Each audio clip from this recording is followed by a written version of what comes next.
Well, none of them can hide from the truth, yeah. Children have to go back to the roots, yeah. None of them can hide from the truth, yeah. Children have to go back to the roots. I'm telling you now, the truth, the truth. Telling you, yeah, the truth, the truth. You have to go back to the roots, the roots. Go to the roots, to the roots. Yeah, man, this is Benjamin out of the Smiling Coast, West Africa, Gambia, representing for the one and only Abu, the big man you don't know, the Soninke warrior, the man that brings the truth, Soninke warrior, the sign of enlightenment, the Soninke warrior, the righteous and the true African. Abu, reveal the truth to them, no matter how them try run from it, because none of them can hide from the truth, yeah. Yes, we have to dig back the roots, yeah. Fire! Subscribe now.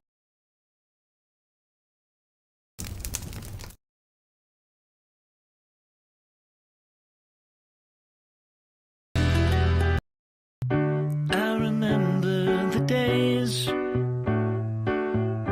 all those years ago that never fade away. And I remember your face when you hit the ground. I can recall the time and place on a midnight walk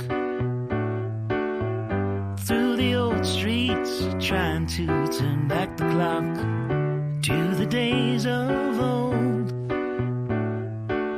back to the days when all the things we knew were made of gold. As the world moves on, time sings a song, in the old neighborhood. As the clock strikes one, the memory lives just as it stood, like a quiet dream. All right, ladies and gentlemen, welcome to the Afridamos Report. I want to welcome all of you to today's edition of the Afridamos Report. Please make sure you like and share this video. Sorry, ladies and gentlemen, yesterday I couldn't make it because, I went to a show to help some blacks, help them in the conversation. So I don't ever want to hear people say, oh, y'all Africans ain't giving back to the blacks. I did my quota in Black History Month, and I want to say happy Black History Month to all of you. Today, ladies and gentlemen, I will take you guys into memory lane. And I'm sure my thumbnail have given you the exact road we are going to be traveling on today. And one thing I have noticed, and I'm sure you too, you have noticed it too. Oh, is it just me? Do you guys think, because I know here in America, in the United States of America, the blacks have made themselves national social pariahs. If you don't know what a social pariah is, go look it up. It means, for whatever reason, you have managed to make other people just to exclude you, like nobody wants to do anything or have anything to do with you.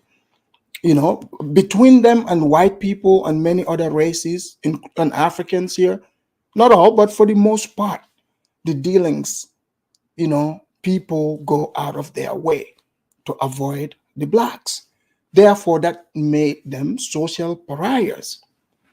Now, there are characteristics, there are ways, behaviors that, makes people come to these decisions. It's not because of their black skin. It's not because, their ancestors were slaves. None of that whatsoever. And you know it, and I know it. But we pretend, I shouldn't say me, but most of you pretend. And when I come here, I lay it out. You know what? Before I get more into it, happy Black History Month. Let me play a short history from our professor, Tommy Sotomayor, before I get deep into this. Please kick back, Let's hear from Professor Sotomayor. Tommy, did the blacks build America? And Tommy, can you tell us what is the reason people don't want to hang out with the blacks? Here we go. Grown ass man, you call me to troll me. Did you get what you want out of this? Did it make you feel better now? There's a difference. I don't bother people I don't like. And this is what you have to deal with niggas. What they built, what they did, what they gained. You wanna live off somebody else's law. What they built, what they did, what they gained. You wanna live off somebody else's law. Niggas are the worst people on earth. I do understand why they made them slaves. I think one of the worst things that happened was they stopped making them slaves. If they'd have kept niggas as slaves, we'd have built more shit. We'd have been better people. Whenever black people were under the oppression of white people, they did more. They were more productive people. Name the shit you built since being out of slavery. Name it. Name it. Let me explain. You claim you built DC. You were enslaved when you did that. You claim you built the railroads. You were enslaved when you did that. Everything you claim you built in America, it's when white people had the whip on your ass. What have you built since? Come on, what have you built since? Nobody wants to talk about the facts. Now all you do is go around and begging white people for shit. All these hoods y'all proud of, white people gave them to you. You didn't build them. What they built, what they did, what they gained. You wanna live off somebody else's law. What they built, what they did, what they gained. You wanna live off somebody else's law. What they built, what they did, what they gained. You wanna live off somebody else's law. What they built, what they did, what they gained. You wanna live off somebody else's law. Did black people build Cabrini Green? Nope. Did black people build Capitol Homes? Nope. Did black people build Carver Homes? Nope. Did black people build O-Block? Nope. Did black people build any of these things you're talking about? 63rd, 62nd, 69th? Did you build any of that shit? Nope. Did black people build Compton? What? Did black people build Compton? What? Did black people build Compton? Nope. Let me explain. Black Wall Street. Come on, bro. Black Wall Street. Your ass ain't built Black Wall Street back now, have you? You got all these black millionaires and all these black millionaires who own clothing companies. You could have been built Black Wall Street back a long time. When you hear all these niggas love to go back to Black Wall Street, that tell you black people are lazy and ain't shit. This person said Black Wall Street. Sir, you remember what Black Wall Street was built under? Jim Crow. I'll let you go. What they built, what they did, what they gained. You wanna live off somebody else's law. What they built, what they did, what they gained. You wanna live off somebody else's law. What they built, what they did, what they gained. You wanna live off somebody else's law. What they built, what they did, what they gained. You wanna live off somebody else's law. What have you built? Give me the Black Wall Street 20 years, in the last 20 years, the last 10 years. Give me that. Y'all niggas can't put together some stores. Cause that's all Black Wall Street was, idiot. Stores. Can somebody tell me if I'm lying or not? What was Black Wall Street? Stores. All right, that was from our Professor Tommy Sotomayor. Shout out to Tommy Sotomayor. And you know, with this song is very, very befitting for today's show.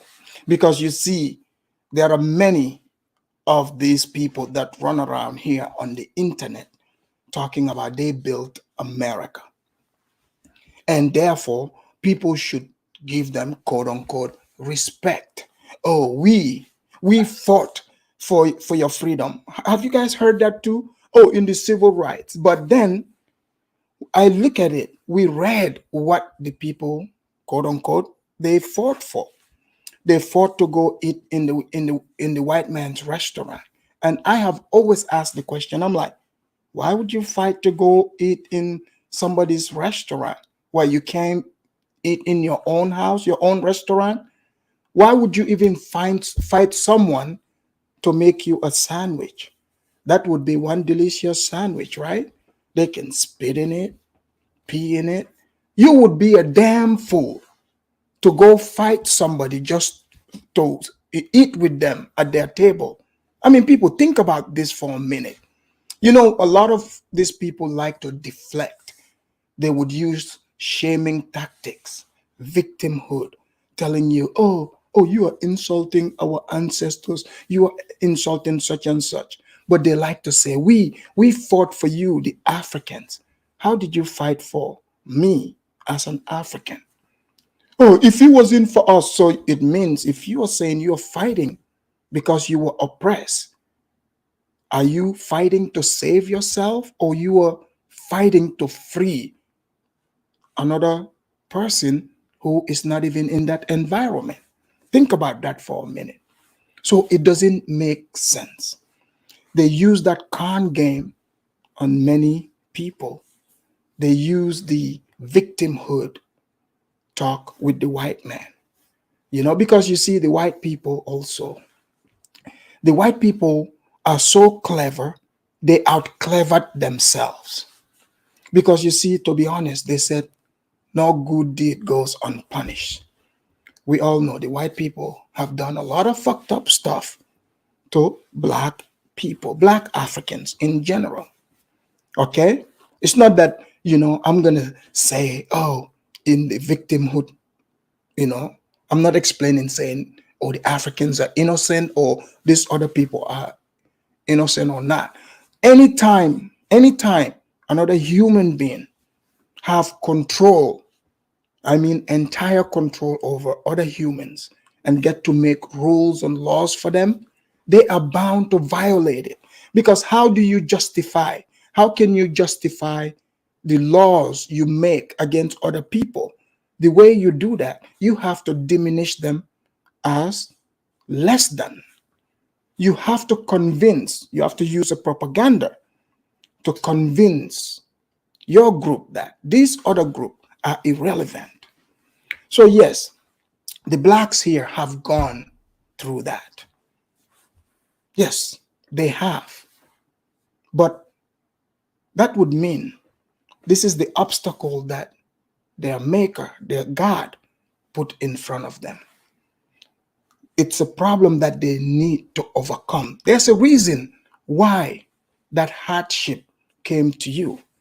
Every human being you see today have their own hardship. Every century, people go through different things. But how long will you hold on to an era that no longer exists? Because all this exists within people's mind today. The people that actually faced it, we've seen what they did. They didn't sit on the internet and cry. They didn't just come up and fabricate new letters and attach it to themselves. No. See, when your hand is on the hot stove, the man whose hand is on the hot stove versus the one that just fantasizes it, they are not the same. Because the man whose hand is on the hot stove, nobody has to tell them to remove their hand. And they don't give a damn who doesn't like it. They will remove their hand. That is, if they have common sense. But some other people might actually just leave their hand there. Right? So we fast forward to today, 2020, to where we are, when we had the pandemic that hit the waves. And then the United States government, they decided they're going to be sending out checks to people, so people can stay home. You see, the United States got money like that. You see? So home, people got the internet, and nobody knows how to suck money, free money from the United States government than your American Hoodrat. They know all the paperwork to fill out, they know all the laws. You see, they know all the laws, what to do. And they did that. They got their checks and they bounced. They started talking about we are going to Africa because there are other black people who are genuine about they want to go back to Africa, the Back to Africa movement. This is not a new movement. I know some of you probably sometimes get upset and say, oh, Afridamos, you make fun of Pan-Africanism. I make fun of, the people that are ridiculous, that try to hijack the message and turn it into a message that fits their little narrative, right? But I am very much aware that this movement right here, this, the people have been preaching about this for quite some time. Reggae singers have sung songs about it. Guys, believe it or not, when I was growing up, I was a stunt Pan-Africanist. All I listened to is reggae. Peter Tosh, Bob Marley, you name it. Give me a one-way ticket to Africa. Those are the type of stuff I used to listen to. And every coup that took place when I was growing up in that West African coast, I celebrated it. Anytime they kicked white people out of Africa, I celebrated it. I was that guy. That's what I believed in. That's what I supported back then. So I'm just giving you a little background. So nobody is more Pan-Africanist than me. So when I saw these fake ones here in America talking about they are Pan-Africanists, I said, wait a minute. I have to challenge these people. I have to challenge them because I know that here in America is the land of the fake. You can be anybody you want to be. In fact, didn't I tell you guys that I'm part Blackfoot Indian? Who's going to stop me if I decide to go to court and make sure I put that part of my identity? So this is why some of you that believed in this Pan-African fantasy, Africans, right? They're like, oh no, these blacks are genuine. They want to be Pan-Africanists. No, they are mimicking the real Pan-Africanists because that's how things happen in America. So they are mimicking the old-time Pan-Africanists who are genuinely Pan-Africans. Have you noticed those people don't try to come and get these people from, Hoodrats and say, come to Africa? We will get to that in a minute here. So they made it easy to travel to Africa by giving free checks. So single moms, old lazy, former homeless crackheads, all of them were able to get checks. And guess what? They invaded the internet space. Every one of them. As soon as they hit, Gambia was the easy spot. When they discovered Gambia, I'm like, please, I hope they don't discover Gambia. The Hoodrat discovered Gambia because you see, Gambia is very accommodating to Hoodrat behavior, which is why Atkati was able to go there and shine. It started with Atkati. Atkati got there. She started making fun of African babies and stuff, guys. And the blacks, they saw this as comedy. They loved it. And the Africans were upset. They're like, how can Atkati do this to our African babies? Making African babies look like they are, slow and stuff. She was mimicking babies, making funny sounds. And then, we were here every week. Every week, we are getting hit with all kinds of videos. The new Pan-Africans, in fact, they started saying they are going to become our new masters. They wanted to colonize us. That's what the check made them say. Yeah, we are going to colonize these people. So once we are in that space, in the Pan-African space, next thing you know, they started talking about reparation. You see, the white people are very clever. The white government. Look, the white people have been dealing with the blacks. Do you know for how long? This is not a new thing. They've been dealing with the blacks for at least, like 400 years. So there's a reason why they are able to dominate the blacks. There's a reason why they don't have to chase the blacks anymore. You see, the blacks themselves volunteer to be in the plantation. But every now and again, the blacks, they get upset. They are like, they start getting smart, right?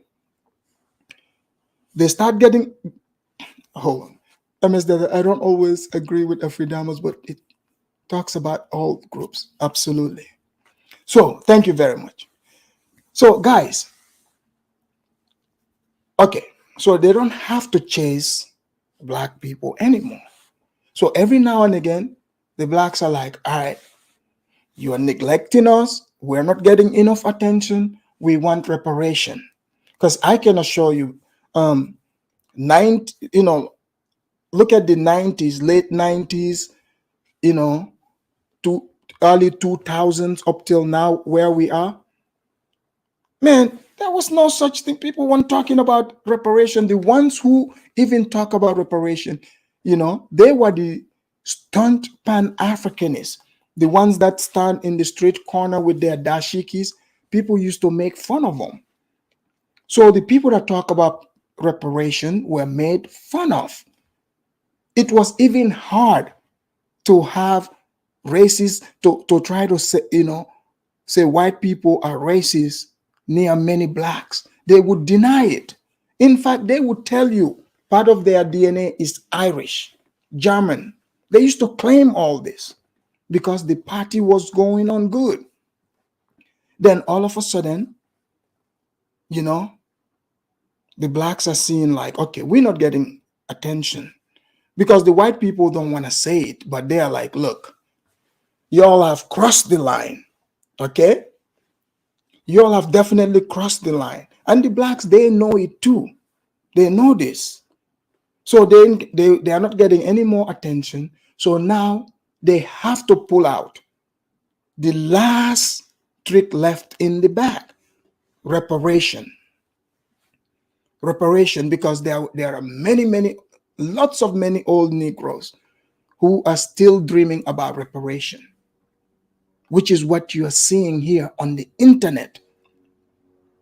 You are seeing FBA emerge, ADOS. It was ADOS, then FBA, Foundational Black American. He's saying they are the foundation here. Why are you telling us that? Go tell that to the white people. See, why you notice how the blacks, they want to impress us? Don't impress me. Go and impress the white man. If you too bad and strong, go impress the white man. But then this narrative started. This is another fraction. We have one group, the group that is going to Africa, the ones that want to be our new colonial masters. Not all, but most, right? I will come to their part. And then you have this other group, which consists of many dusties, former crackheads, and, they form themselves in a coalition. Because these Negroes, they just need someone to hate, because the white men have ignored all the talk about, calling them crackers and all of that. See, white people, there's something about white people. I have never seen black people call white people names that would upset white people. That's very commendable. You would see a black would be like, "Hey, cracker." The white man is like, "Hey, hello, sir. Hey, how you doing?" It doesn't upset them. But you would see white people, right? They're so scared of the blacks. Like they would come on the news. You would see the white woman reading the news. "Oh, today there was a shooting in the south side of Martin Luther King on 31st. So we all know, where this shooting happened at. But they're not going to say black. They're not going to, Or if a ninja word appears in this, they will not say it, and these hypocrites would put it in all of our heads. Oh, Mr. Smith, the white supremacists call Shaniqua the N word. Okay, so man, what is the N word? Are you going to say this? Or you are such a coward? You all you're going to do is put this word in our heads at home, you know? But then you get the same blacks. You have the same blacks making music called rap music, and white people who want to say this word without, being reprimanded, they can just put on their rap music and listen to the black people say it themselves. So these have been monetized. Everything I'm talking about here is been monetized. All this FBA stuff, all this is monetized. Race and victimhood sells.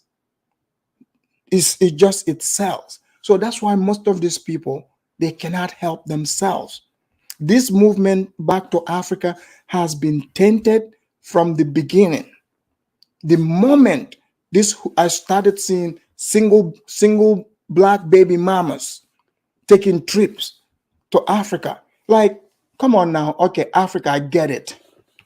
People think, we should be getting the leftovers.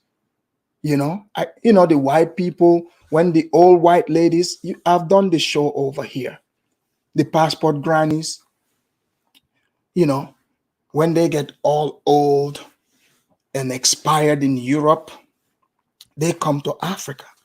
When the cars, it doesn't matter, clothes, they all get old, they get shipped to Africa, right?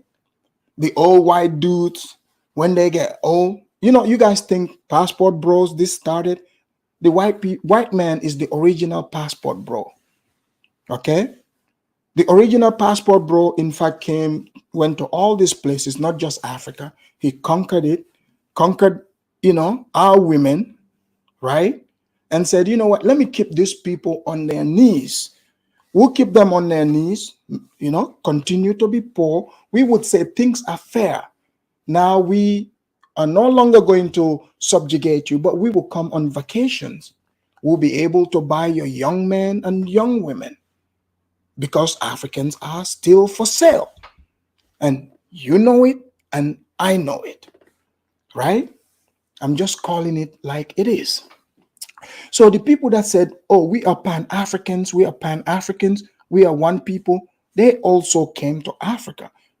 I've done videos here and they learned from the white man. We thought they hated the white man, but I've been telling you, no, they are jealous of the white man because everything the white man and the white woman do, they want to do, but they do it in disguise, saying we are Pan-Africans.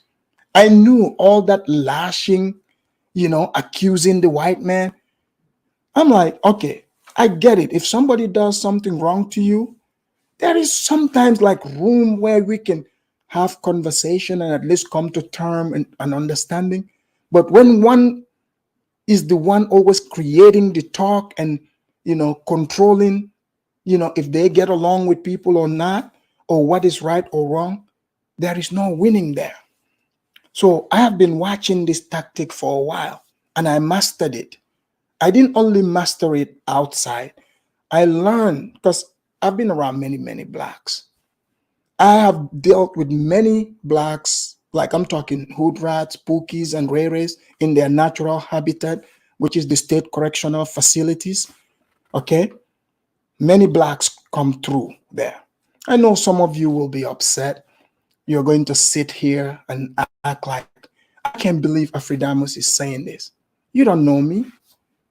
You don't know what I've been through. You don't know where I've been. You don't know the type of people I've been around. The things I say here. It's not like I'm reading some book. I'm telling you facts. You see? I have worked with many Pookies and Reres in their natural habitat called the State Correctional Facility. You see? I've done this. And Shaniquas, their single baby mamas, the hoochie mamas, 304s, they've come through to come visit. And I have recognized many through my interaction over the years. I know the type of phrases they use, the type of language they use, if they are being genuine or not, if they are trying to be over dramatic, because I had to study this. I had to make sure, you know, they are not passing drugs when they are visiting. I have to make sure they are not doing hanky panky stuff. That was my job entirely. Interviewing ghetto hood rats. I know you guys might think I am making this up, but I am not. This was my job. The United States government was paying me to do this. So what does that tell you? That is telling you that I am a professional at this. Like, I am so good at this. Even the government employed me to do these jobs. Look, this is how good I was at my job. I remember there was this inmate. He is from one of the gangs, because the blacks in prison, they like to be in gangs. So one of his relatives died. So he had to go to the funeral, because in prison, you can actually go to the funeral. But when the officers they assigned to escort this man to the funeral, they looked at the street address, and it is in the middle of the black neighborhood. And all these officers, they were scared. They backed down. So I got to work. They were like, they're like, oh, they told me the story where it is. They're like, they are your people, right? I said, yes, absolutely. I went into the black neighborhood in the church. And then after, the funeral, people get together to eat. Look, even in my uniform, I'll tell you right now, all those church-looking ladies, I was very safe there. They were all there hitting on me the entire time. His aunties, the sisters, I was able to hold great conversation with them because I understand the mentality. So the Atkati types, and this one I'm about to talk about, I know her too. But before I get into that, let me show you guys, right?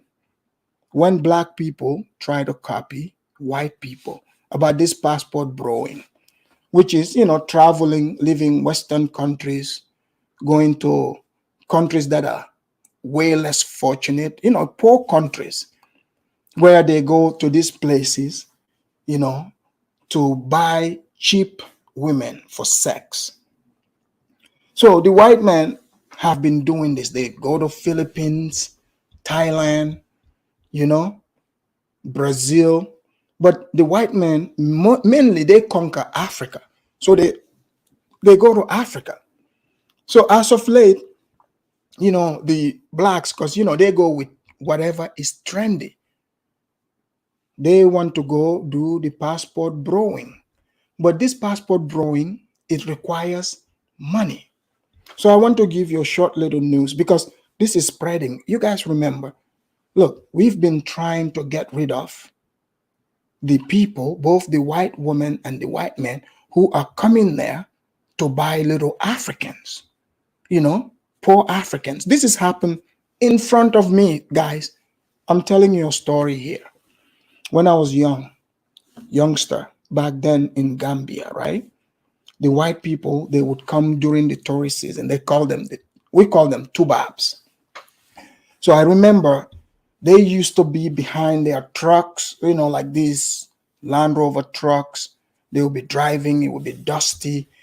And the kids would chase behind the truck, would be like, Tubab, give me mint. Tubab, give me pen. I'm telling you true story here, right? So the tubabs would be throwing candy, biscuits, sometimes toys. So when I was growing up, that's the type of tubabs I used to see, right? And then you have the other kind of tubabs. Those were the original passport bros, the original ones. One time I remember this one tubab, he came from Sweden. So he met a bombster on the beach side, because the bumpsters are the ones that would bring them. So it's a collaboration. So this Tubab was looking, he was specific, young, slim African woman. And the bumpster says he knows where he can find that. So he brought the white man into the town because we are far from the beach. So he brought this white man in my street. There used to be this girl, their family, they live there, right? But I gotta be honest, they did have slut reputation. Here's the thing. These people, they are known as the town sluts. Because you see, in Gambia, here's how you know that either your cousin, your auntie, your sister, whoever, if you want to know how you guys have a slut at your house, let me explain. When it starts getting dark, you would see a lot of different guys come and hang out outside the gate there, hanging out, and their sisters date different men, So the bumpster knows this. He knows he don't want to get in this, but he brought the white man.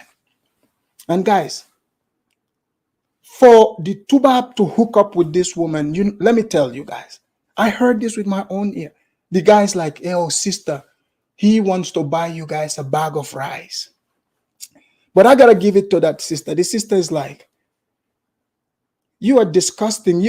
You think I would sell myself a bag of rice to a Tubab?" And naturally that chick would be considered a 3 or 4 at the time in my neighborhood. She was one of the young 15, 16-year-olds who already got 2 kids. So she was busy early on, you see. So she didn't go for the program, but they were going to buy her for a bag of rice. Let me read the super chats here, guys, before I continue. MS Delta, thank you for the super chat. He said, "It's not Pan-Africanism, it's pan-capitalism." Yes, but they are hiding behind Pan-Africanism. I call it pan-hoism too. Afidamas got on his gold chain, "Stop being a black." It's Black History Month. So I have to be black, in Black History Month. Let's see. L.A. Reed, thank you for the $10 super chat. He said, "Shout out to the Lion Robe." Thank you for the super chat. But guys, let me play when a black man tries to be a passport bro. Because you see the Tubabs, right? There used to be, like I said, the original passport bros.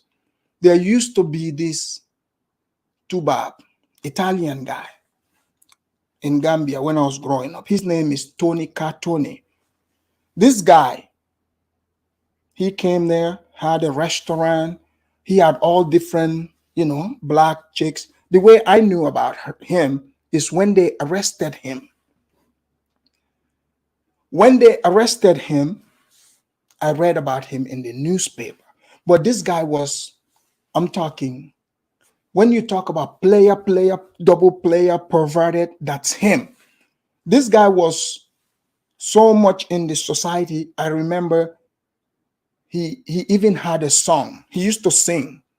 He had a song. They used to play his song on our TV, on the national TV. But this guy was a predator there, with all the young women. Eventually, he got captured, they arrested him, put him in jail, then he got deported. But to be a passport bro, you need money. So here's a black person, black American, because now it's trendy to be a passport bro. So a Pookie, a Dusty, wanted to partake in this. But let's see what happened to him. Here we go. I'm here still in DR. I missed my flight last night. I just got off the phone with Spirit. I'm waiting on them to call me back. It's a $100 reschedule fee.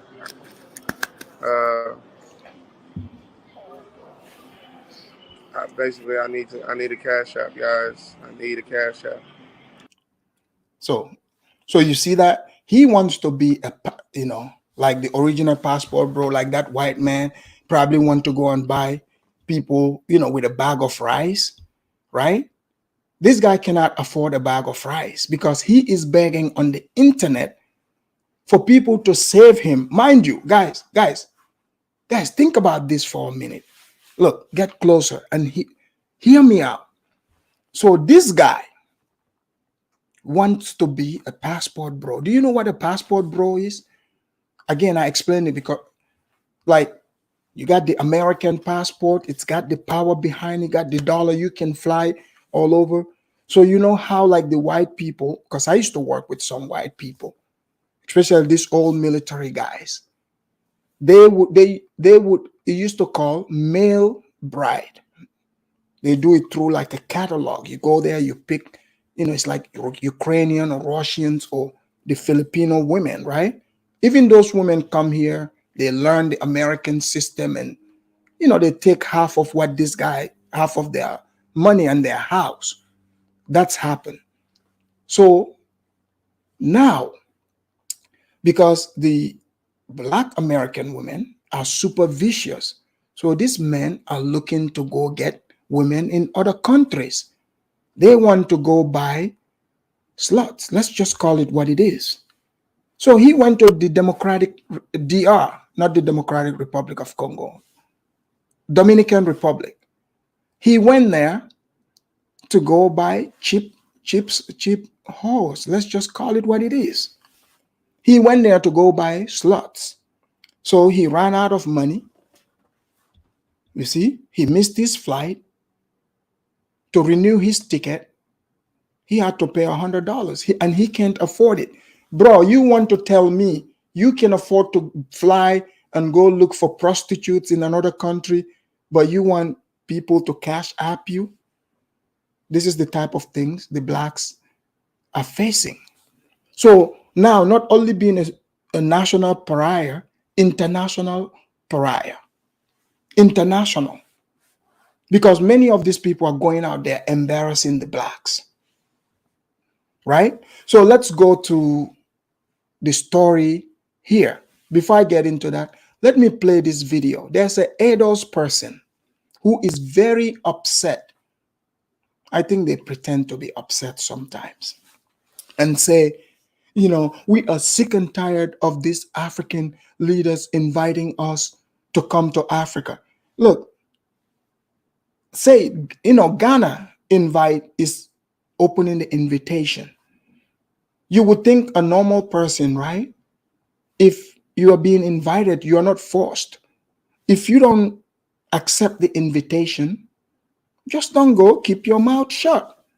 But no, not these Negroes. These Negroes want attention. These Negroes are crying for African love. They want Africa to extend the hand and say, please, bro, come to Africa. But when they come to Africa, they want Africa to build free housing for them. No, the reason why Ghana, let's just call the countries that are inviting you, Ghana, Sierra Leone, right? Yes, they love you. It's an invitation that is coming from a place of love. But they also know this. You are coming from the wealthiest country on earth, called the United States of America. So that's why you're getting invited. Just in case if you don't notice, Haiti, the Haitian people, yeah, they also got there through slavery. They are Africans. Have you noticed they're not inviting the Haitians? You know why? Because the Haitians are broke. They are poor. Haiti is like Africa. Come on. We are fambles, meaning family. Haiti even tried to join the African Union. The African Union is like, man, Haiti, we know you black like us, but guess what? Your land is not located in Africa. That's what they told them. So the blacks know exactly why they are being invited. And guys, can you blame African countries? Like, think about it. The blacks have been crying, saying, we are oppressed. The white man is treating us less than. And here's African countries saying, come home. come to the motherland. I shouldn't say African. Let's call it Ghana. And it's so weird. You know what's funny? Do you know Ghana? They exported most of the slaves through that coast. So to me, the Ghanaian government is double dipping. I saw it a while ago that they want to double dip. I did videos about it. People were upset. They're like, Afridamus, you're such a hater. You don't want the people to unite. Some even accused me and said, Afridamus doesn't want us to go to Africa. That's why he's saying this. They accuse me of being a plant. They accuse me of working for the white man. I said, look, Ghana is just inviting you so they can get your money. And there's nothing wrong with it. They will show you the slave castles. They will show you the land. You can buy it. Now, eventually you can get dual citizenship. But in Africa, you have to build these things for yourself. But you see, Negroes don't want to go to Africa. I've been telling you people this. I said, black people are addicted to the United States of America. They are addicted to the white man because the white man is most of them, they are daddies. All this stuff you're hearing is just tantrums. They want attention from white daddy. But you guys did not believe me. If black people, the ones that want to go to Africa, they have quietly packed their bags and left. They are over there building. We are not hearing from them. They didn't need anyone to beg them. They didn't need anyone to convince them whatsoever. But these are the Negroes who they probably used to say, we all about that Africa thing, I'm African. But now the airspace is open. So the Ghanaian president is inviting them and they are very upset. Since when did you see someone get upset for you just inviting them to your home? Since when? Well, I'm about to show you. Ado's person just getting upset for no reason because they are being invited. Here we go. Give me a moment. Let me do my copyright disclaimer here. But yeah, they are upset. So they should be upset at Ghana. All right? If you don't want Ghana's invitation, just don't accept it. But no, let me do my fair usage.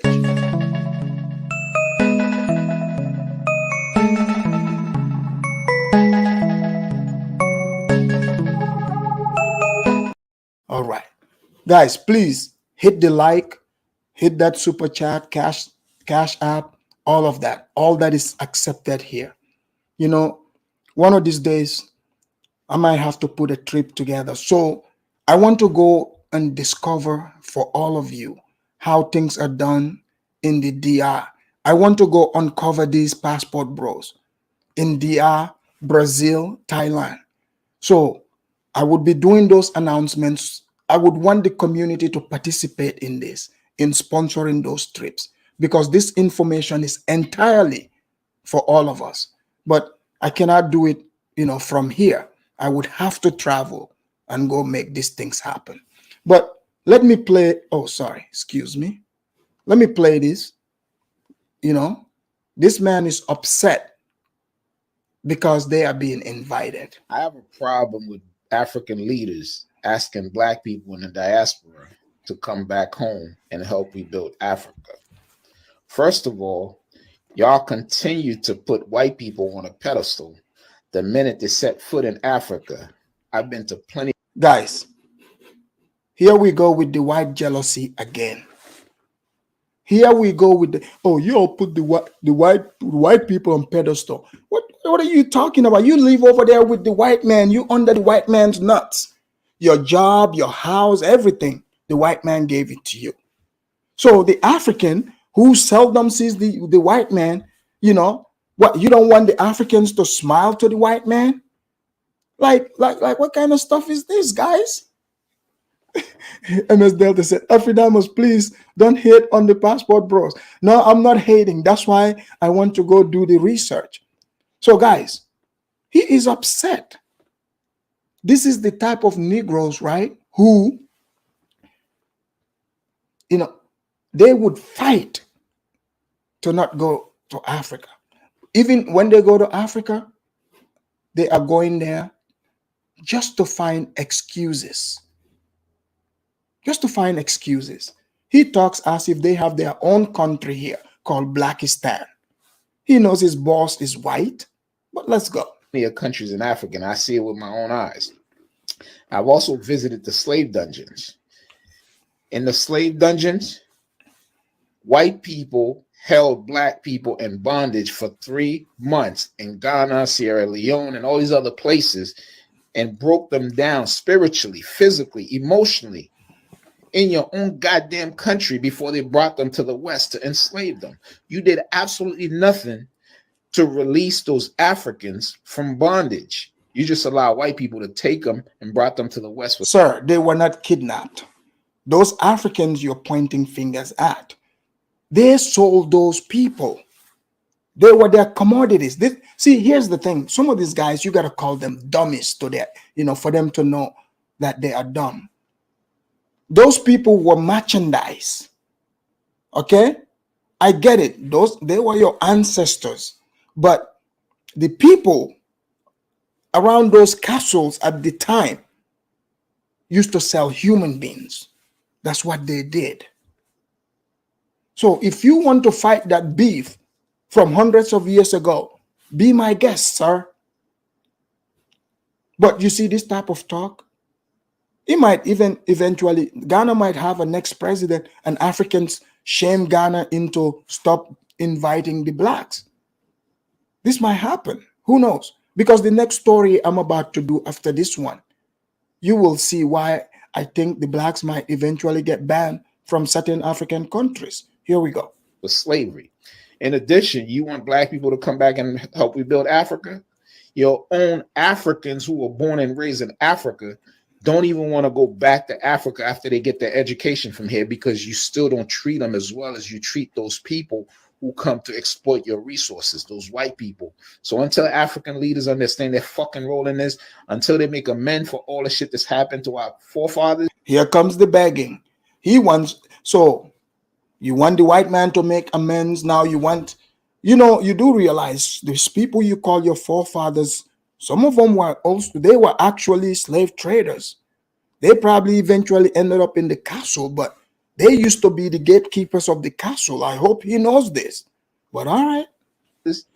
Black people don't need to go back to Africa. Y'all ain't ready for us. Fix your shit first. All right. So, guys, you see that, right? So the Back to Africa movement have turned into, they said, you Africans, fix your shit. But you should be talking about Ghana. So another excuse saying, oh, the Africans are begging us to come. Oh, they're putting the white man on a pedestal. You guys remember what's his name? Phil Scott. Phil Scott, the fat one, right? Phil Scott was presenting himself as super pan-African. But that guy truly hates Africans. He's like a KKK member, if you listen to him carefully. He would come into these countries. He would come into these countries that he pretends to love, but when you listen to him, he sounds worse than this guy. This guy went to Africa. He understands, man, I don't have the money, what it takes to be able to make it here. So therefore, I would just crap on them. Now, let me come to this other woman. At Kati number 2. This woman is in Ivory Coast, a French-speaking African country. So this French-speaking African country, Ivory Coast, they're doing good economically, right? So I'm going to play this video of a woman. She's going to tell us what happened in Ivory Coast. And there's a reason why I say this woman is, Hoodrat 2.0, a single mom. So this is a big problem for many American men, because you see, back, here in America, single motherhood is promoted. 75 to 80%, of Black people have their children out of wedlock. And 9 out of 10 times, these women, they have power over the children. They would take these kids even and run to other states. You have no power. Or they could be right there in that city with your child, right? You will see another like dusty person playing daddy to your child. This is the things they were doing. So now they discovered Africa. What do you think has been happening to a lot of these guys who make these single mamas? Now they are taking your kids to a completely different land, to Africa. Now they've discovered Africa. They are taking the kids there. But there's one thing about Africa. I don't think, especially West Africa, for a single mom, even if you're not Hoodrat, to survive it is going, I don't see it happening. This woman wanted to bring her Hoodrat mentality to Ivory Coast. Let's find out. She's going to tell us the story herself. Fair use, let me do the fair use. But guys, it is Black History Month. Happy Black History Month to all of you. And let me make sure my black card is still here. Let's see.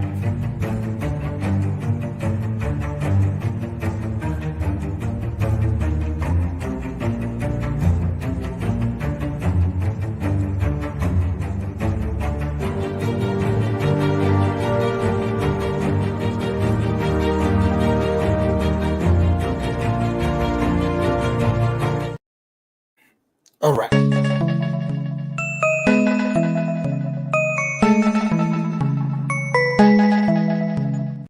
All right. So guys, I'm about to play this video of this woman. I call it self-deportation. See, these are the type of people who would truly cause African countries to wake up and see, like, okay, these people, it's gonna be hard to deal with these people. These people say the white man is the problem, but now we are seeing different. The same technique they use against the white man, because like I said, the white man outsmarted himself. The white man think he's so smart, wrote laws and wrote himself out of the law. Like, you gave other people so much power over yourself.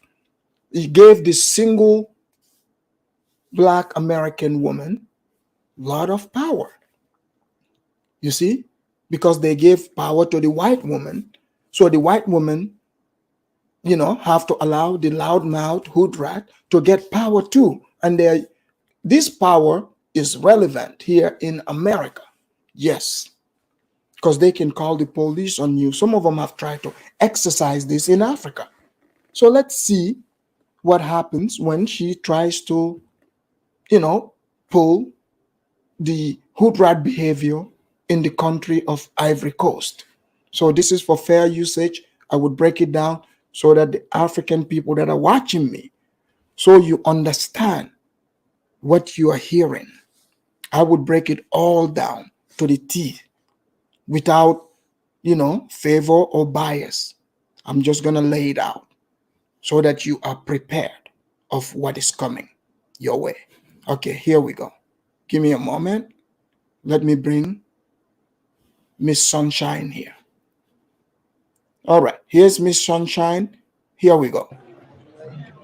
She's got her white alcohol, and she's got her Brazilian hair. I think that's her own hair.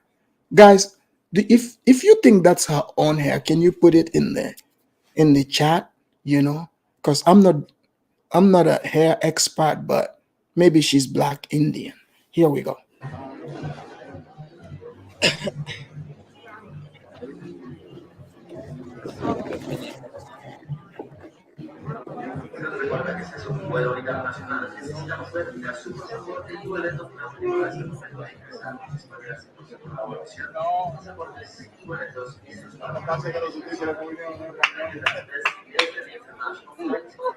So, guys, this woman could not wait. She could not wait to get home. So, she's doing this video from an airport. So, it must be really serious. And psychological, thank you for that answer, but I don't think I believe you that this is her own hair. But you know, I will pretend that I didn't read what you wrote. Here we go.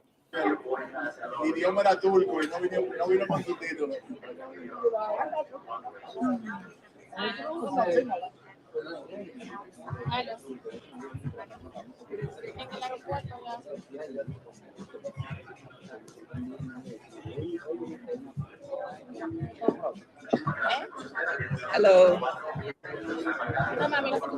Just a little bit, Kellen. Oh my God, you don't even know. Like, I gotta put my glasses on. I got a lot going on. I'm actually in New York right now, at the New York airport. I'm on my way to Atlanta, handle some business. Left the girls in Ivory Coast. So for most of you in Africa, I know you watch TV, the white people show you hip hop, you see all that building. You guys think you don't understand Hoodrat behavior. Okay? You don't understand Hoodrat behavior, but you know, they could dress nice. They can even wear glasses or even speak well sometimes. But it takes a Hoodrat expert like myself here to be able to decipher and break down what she means. See, you're just hearing words, but I'm telling you what you are not hearing, because I'm watching body language, eye coordination, you know, how her hair is parted. There is an entire message to this. You see, like right here, how she parted the hair, like the Red Sea, you know, this other hair here is dangling. It means she is about to drag Ivory Coast. But let's see if she succeeds. Here we go. Well, I go do what I gotta do. But let's just say that I'm not gonna be on the continent permanently too much longer. Just in the context. Yeah, no, I'm not going to be there permanently too much longer. I'm actually writing a book about my experience. But long story short. So here we go. She is trying to pull a white woman Karen on us. This woman went to Africa. She's not even part of the Peace Corps. You know, the Peace Corps, they come to Africa. You know, these white people, they stay in the village and they write these books. All that, you know, I used to tell my friends under the mango tree, I say, you see these white people that are going by? You look at these people are learning our language, they mingle. I said, these people are spies. You see, they used to look at me like what do they call it? A conspiracy theorist. I would tell them, I said, these people are spies. How are these people here? They come here, they learn our language, so they go and write. But you see, with these Hoodrats, they want to copy the white woman, but they want to do it in a dramatic fashion. Oh, I went to Africa for some time, you know, as a Pan-African. I tried scamming over there. It didn't work. So now I'm going to write a book. Let's hear what's going to be in this book. They almost killed me in the hospital twice. And they physically abused me, gave me physical injuries, and ripped off all my fingernails. These are not even the nails. The nails, I have longer nails. They ripped them all the way to the skin, the nubs. They put me unconscious. So she had one of those bird claws. So those are not even your fingernails. Like, those were the aesthetics. So this woman, I think, you know, the reason why she ended up in the hospital, she had malaria. Do you guys know what malaria is? Malaria is transmitted by the female mosquito, the Anopheles mosquito. I guess the female African mosquito is stronger than the Hoodrat. The female African mosquito brought the Hoodrat down. So she had to go to the hospital. You know what? I gotta give it to her though. Shout out to her. Not even, you know, she wasn't raised there. But the type of malaria she's about to explain, that I know the type of malaria she had. Because sometimes, like some people, for instance, someone like me, my immune system is ready for it. Because if you've had it before, you can go through it. So with her being from America, you know, like she survived it. She had the one where it attacks your brain. It makes you loopy. So that's the one she had. So she probably was at the hospital whiling out, you know? So maybe the bird claws she had on her fingers turned into a weapon, because I have seen people who had this malaria. They call it cerebral malaria. So I think that's what hit her. So she is lucky she didn't even die. That's the type of malaria that kills. For somebody who grew up in the States, she's never experienced this. She should thank those people. She really survived death. But here we go. They put me under anesthesia without my permission or my daughter's permission. They didn't let her see me for 2 days. And after the 2 days, I ended up with like something called the policeman heel, which is basically like a bruised heel with blood in it, bruises on the back of my leg, the same leg, bruises and burns and scratches, and also on my right shoulder. When I asked them what happened to me, they told me, you did that to yourself. I didn't come in here with these physical injuries. I know I was unconscious for 2 days. See, what she didn't realize is that cerebral malaria makes you crazy.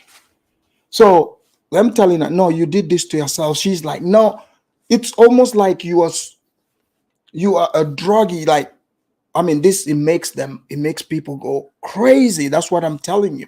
There's different kinds of malaria. So she had the severe one. So they would have to restrain her if they have to put drips on her and stuff like that. So she definitely survived the worst, like the worst kind of that virus. So yes, the doctors are not lying, even if because they would have to grab her to restrain her. But these are the things that people, they are not listening or reading about these things to understand when this happened, how to respond to it. If she had known ahead of time, she would have, recognized the symptoms.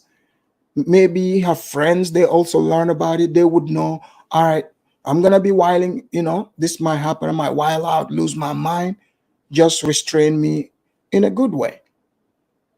But here we go. Days. And when Ivory Coast, Cote d'Ivoire. And when I woke up, I'm asking y'all what happened to me. And you're like, oh, you did that. Excuse me?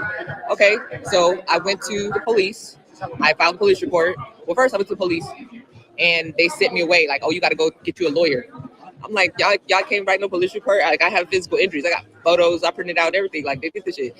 Then they was like, nah, send me away. The next day, I went to, but he said, no, I'm gonna call the hospital. This police said, we'll call the hospital, and maybe you can go talk to them, and maybe you can get like, you guys can come up with some sort of solution. So I go meet with the director of the hospital, the woman, and the 3 doctors who treated me. They was in there laughing, looking at me like I was dumb.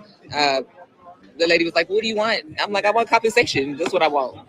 Do you want us to look at your injuries and treat them now? No, I don't. I've been out the hospital for days. When I was in here, like, why would I let y'all touch me again? So you see that attitude. So I've seen it here in America, because with white people, it doesn't matter whether it's white or black, whatever. Humans are humans. If you have, you don't show any respect to other people, you expect it back. You talk to people any kind of way you want. You think they're going to give you information. What, they're supposed to have been crying there? When you leave, you have to learn and beware of your surroundings. Beware of your surrounding. Learn how people communicate, because you see, you might interpret things a certain way where you're coming from, and the way the people interpret it where you are is completely different. So you have to have awareness. What, you want them to just cry? If you're coming, talking to them like the way you're talking here, of course they would laugh at you. They would laugh at you. Let me read this. MS Delta said, Afridamus, you're wrong. You only show the dusties. No, but hey, if you see any of these people who are not dusties, please send it my way. I will play it. But you see, if we don't play, if the dusties here don't exist, we will not even have a show. So the dusties are doing their part. For whatever reason, the people that watch the show and elsewhere, they write to me, and I don't know where they find these dusties, but they are spread out all across West Africa. I didn't even know they were in Ivory Coast. I guess this woman, she has Ivory Coast and Burkina Faso under her belt. Shout out to St. James. St. James, she was colonizing y'all back there. I hope you come later and defend your territory. Here we go. So she was like, I'm going to do my investigation and get back to you. Well, I said, you do what you got to do, and I'll do what I got to do. It was Blue Moon, right, baby? I went to the U.S. Embassy and raised hell 2 days before Christmas. You sent it? Because I got out the hospital on December 19th, right? But I still needed to recover. What I went to the hospital for originally was malaria. I had malaria. And not only did I have malaria, but I had the rarest kind, the cerebral malaria that makes you crazy. So this is a blood situation, but I come out with physical injuries. So guys, you see, she even said it, cerebral malaria. It makes you crazy. So she completely lost her mind. So, she's alive. She should be thankful, right? But she's making a big deal about this. So here we go. Our movement said, your fingernails show your blood level. Yes, that's what it's for. That's why they remove, the aesthetics. Golden Heart said, why do you hate Black Americans? Why don't you talk about the Chinese and white people who have control over a continent? No, ma'am, I do not hate Black Americans. I love Black Americans. And also, no, the Chinese do not have control over our continent. I hope I have answered this correctly. Now, if you have not already hit the like, and, don't hesitate to also hit the super chat. Thank you very much. And MS Delta and all the other people that have been donating, I want to thank all of you. And I will be thanking you guys properly here in a minute. I just want to shoot through this so the panel can come in and tell you guys how they see it. So I go to the U.S. Embassy. They telling me, oh, they're closed. This ain't damn Christmas Day or Christmas Eve. And somebody finna come talk to me right now. I'm American. Quit talking to me in French. Speak English. If you'll speak English, go give me somebody to speak English. I'm on the U.S. Embassy territory right now, and I need a little extra right there. And I need to talk to somebody. So the head of security came out. And these FBA people are gonna come here and be like, oh, she's not even FBA. So FBA, they like to by the time we finish doing this African series, there won't be any more FBA left. Because now, if there is a crime, oh no, man, he ain't no FBA. They've turned every one of the FBAs into Jamaicans, Haitians. Oh, I wonder what they would say this woman is, because I just saw a Dusty wrote here that she's not FBA. What is she? A Martian? Come on now. If this woman is not FBA, Tariq cannot be FBA. Nobody's more FBA than this woman. But here we go. And he was white dude, came running, double timing, tell he was military. He was like, what happened? I was like, yeah, I got, physically abused at the hospital. I don't know what happened to me while I was unconscious. I'm asking them if they sexually assault me. Like, I don't know what the fuck they did to me. So the head of security gave me this is a white dude who got an Ivorian dude that worked right up under him. So this dude comes and he's like, well, you need to go to the 30th precinct. I was like, I went there. They sent me away yesterday. He was like, nah, get in the car. Guys, I thought the white people were racist. Oh, Pan-Africanism, blackness. I told you guys, when these people go to African countries, they are going to go run to the white people and snitch on Africans. If you do something, they will, guess who they're going to run to?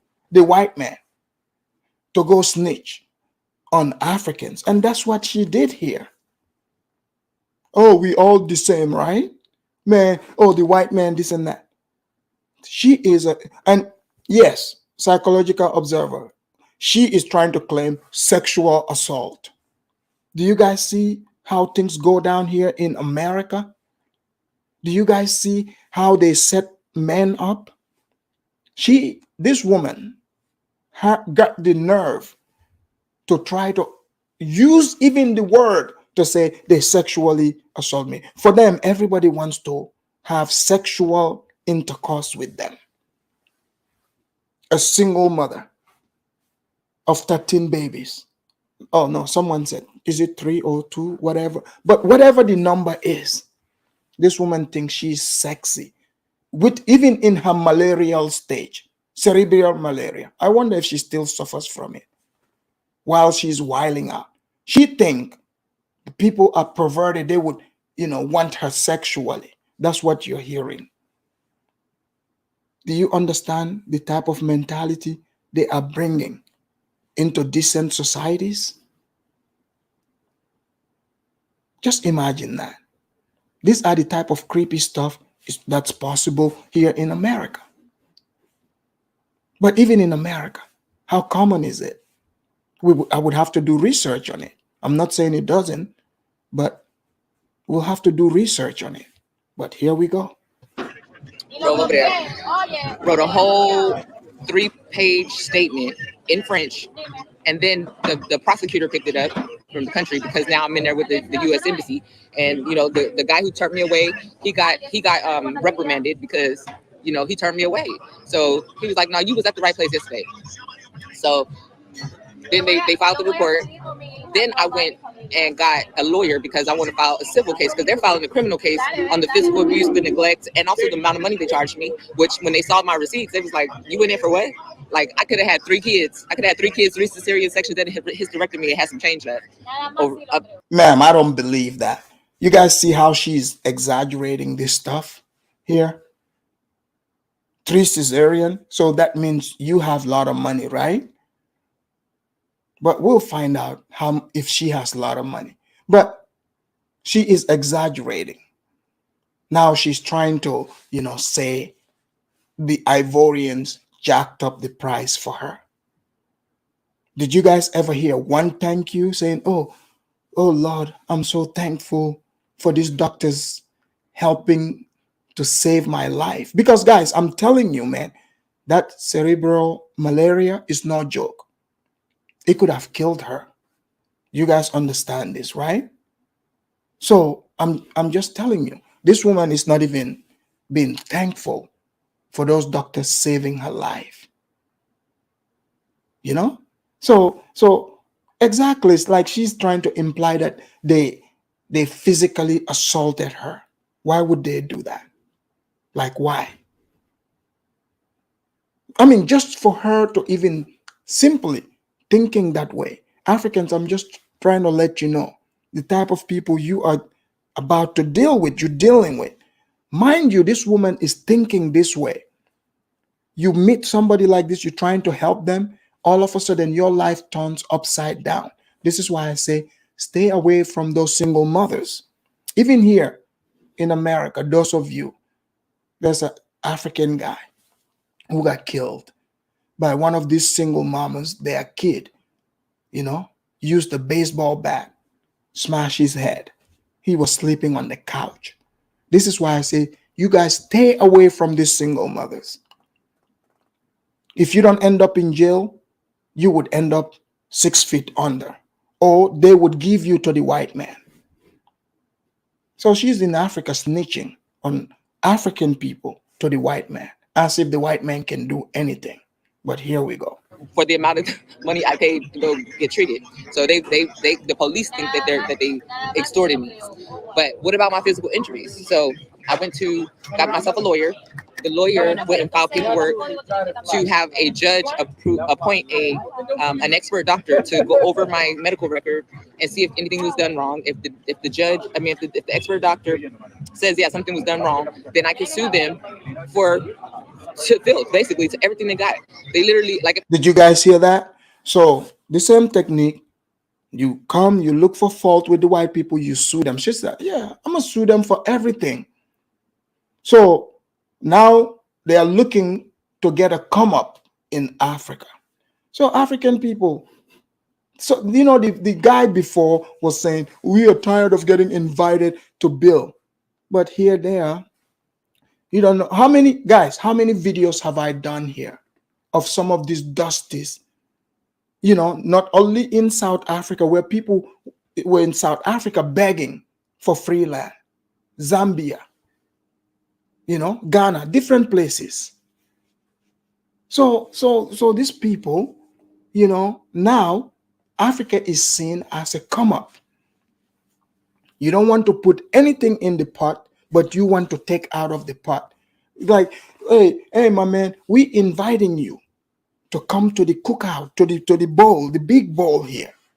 But if, bring something. But no, you are like, nah, I'm not even bringing not even a tomato, no salt. In fact, the bowl that is there, I want the bowl to myself. So now this is the new technique. She's trying to exploit this technique. Oh, let me see if I can sue them. Let's find out how she's going to explain how she wants to sue the Ivorians to oblivion. If I show you guys, let me show you. Y'all ain't gonna believe me. Y'all ain't gonna believe it. So anyway, this is part of my book, and it's also part of the reason why I'm leaving Ivory Coast, because I've been there for 2 years, and once you get to any country, any place that you don't know it that well, you have a good time. It's a beautiful place, beautiful vibe. Then after a while, you start to see how that place ticks, and they're prejudiced against us. Guys, did you hear this? Did you hear this? So this woman, right? It's not like it's a bunch of blacks there. So her attitude, we've already established she's got the nasty Hoodrat attitude, right? So there isn't, I'm assuming there isn't many blacks there. So she cannot get along well. Now she's saying, oh, they're prejudiced against us. Against us. Who is us? Always looking to be victimized. So she cannot speak for herself. Now she's saying us, all the blacks. So the Ivorians are prejudiced against them. But here we go. Prejudice as fuck. Just because I walked in the building looking like this. Just because y'all don't look like this or act like this, I don't have nothing to do with that. Let's see. Show y'all how they did to me. So, have you guys heard this before? Oh yeah, the white people, they're prejudiced, they're racist against me because I look like this. Ma'am, I'm pretty sure there are many Ivorians that look just like them. Why would they be prejudiced against you? With that beautiful hair. But, they know the hair is not even yours. They know this. The nails are not yours. They know that too. And I'm sure there is many other ones right there who bought the hair where you bought it from. So let's not start, pretending here like, oh, because I look this way, maybe you look weird to them. Is that a possibility? Or maybe they think you're beautiful. Is that a possibility? But it's just her mind. Whatever is on your mind, that's what your worldview is going to be. That's how you act. I can tell she is uptight and she is a ridiculous person. But here we go.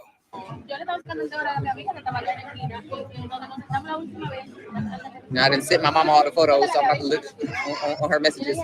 Okay, warning, this is graphic, okay? It's graphic. Oh, no, that was...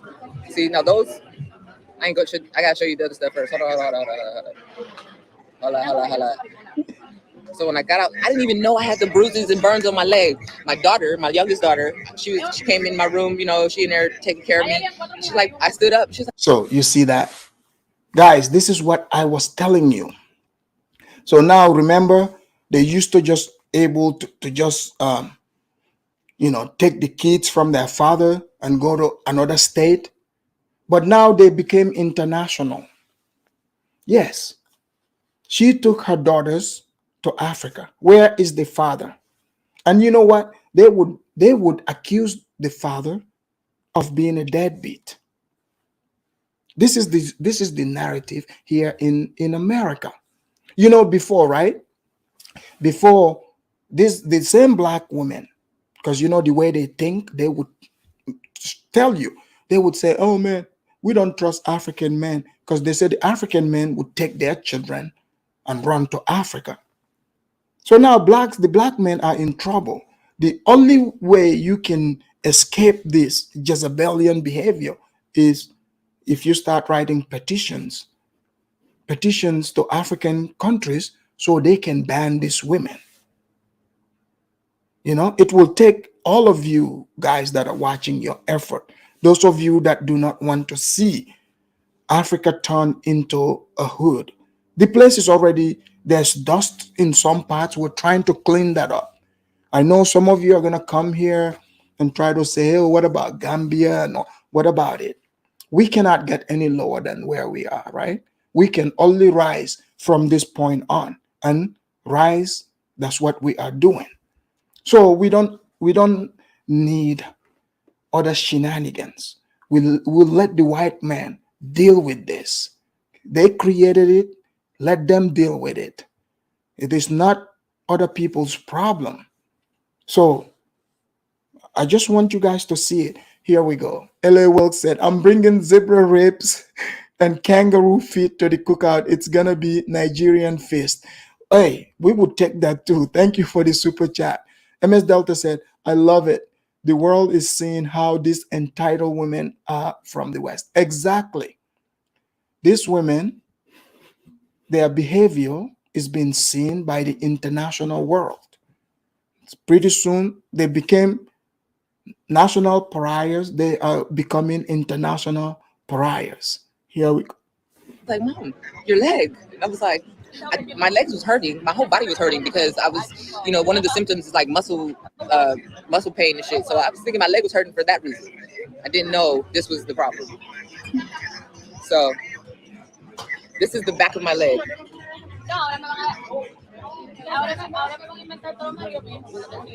The back of my left leg. So I had this one nurse rather, that was in there, and he liked me, I guess, but we exchanged contact information. So I'm texting him like, what happened to me? And he was like, I've been asking people, and they that nobody wants to confess. I saw my nails ripped off of the skin, and I'm sitting there looking at it for like 3 hours trying to get my mind right. Like, what the fuck happened? I'm literally lost. Guys, did you see this person's golden heart? Africa is already a hood. We brought billions to Ghana, and this is something that Africans can never do. Ma'am, go look at what they call remittances. You can never outbill us, the natives, ourselves. Go look at what the remittances is. And also, if you are not a Hoodrat, you should be supporting what I'm saying here, because I'm here defending your investment. Because you see all that billions you're talking about, this Hoodrats behavior, these people talking about they're going to come to Africa suing people. How do you think this is going to go over eventually? You would overstay your welcome. So that's what I'm saying here. So calling Africa hood, fine. I'm not saying it is not a hood, but it is not a ratchet hood. I mean, some parts are. And Ghana is a hood now. You see? I'm noticing that. Ghana is embracing the hood behavior. But that's fine. That's fine if that's what they want to do. Right? But this woman, for some reason, she did not go to the hood of Ghana for whatever reason. But she likes the French countries. Here we go. like there's a loop in my head because I don't know what happened to me. And I took a picture of myself in the hospital and my nails, and it's not cute. Mind you, Guys, did you see her fingernails? She was talking as if they rip her nails. Ma'am, they removed the bird claws on top, which were not real. They need to be able to treat you. They cannot see your blood under those bird claws. So this woman is just being overly dramatic. Can Africans handle this overly dramatic hood rats? I'll tell you right now. This behavior, if you guys don't stop it, you know what's going to happen to you? You know, in Africa, they believe in this spiritual voodoo stuff. So some of you, you have this nasty spirit in you, this Jezebelian spirit in you. And do you know when it comes out? When you catch cerebral malaria. If this happens to you in some places, you know what they would say? They would say you're possessed by, an evil spirit, a witch. They would take you to the witch doctor to exorcise you, and it might not go well. So all this talking, talking smack about the doctors, at least they treated you. But if they had taken you to the native witch doctor, who would have diagnosed you with evil Jezebelian spirit, what do you think would have happened? So this woman have major issues, major issue. Flavors, thank you, Flavors of Continent. Thank you for the super chat. He said, majority of money going to Ghana comes from Ghanaian diasporans. We send billions every year. Thank you, Flavors of Continent. Flavors, trust me, I know this. There's no way this woman doesn't know what she's talking about. Majority of the money, yes, comes from the Ghanaians themselves.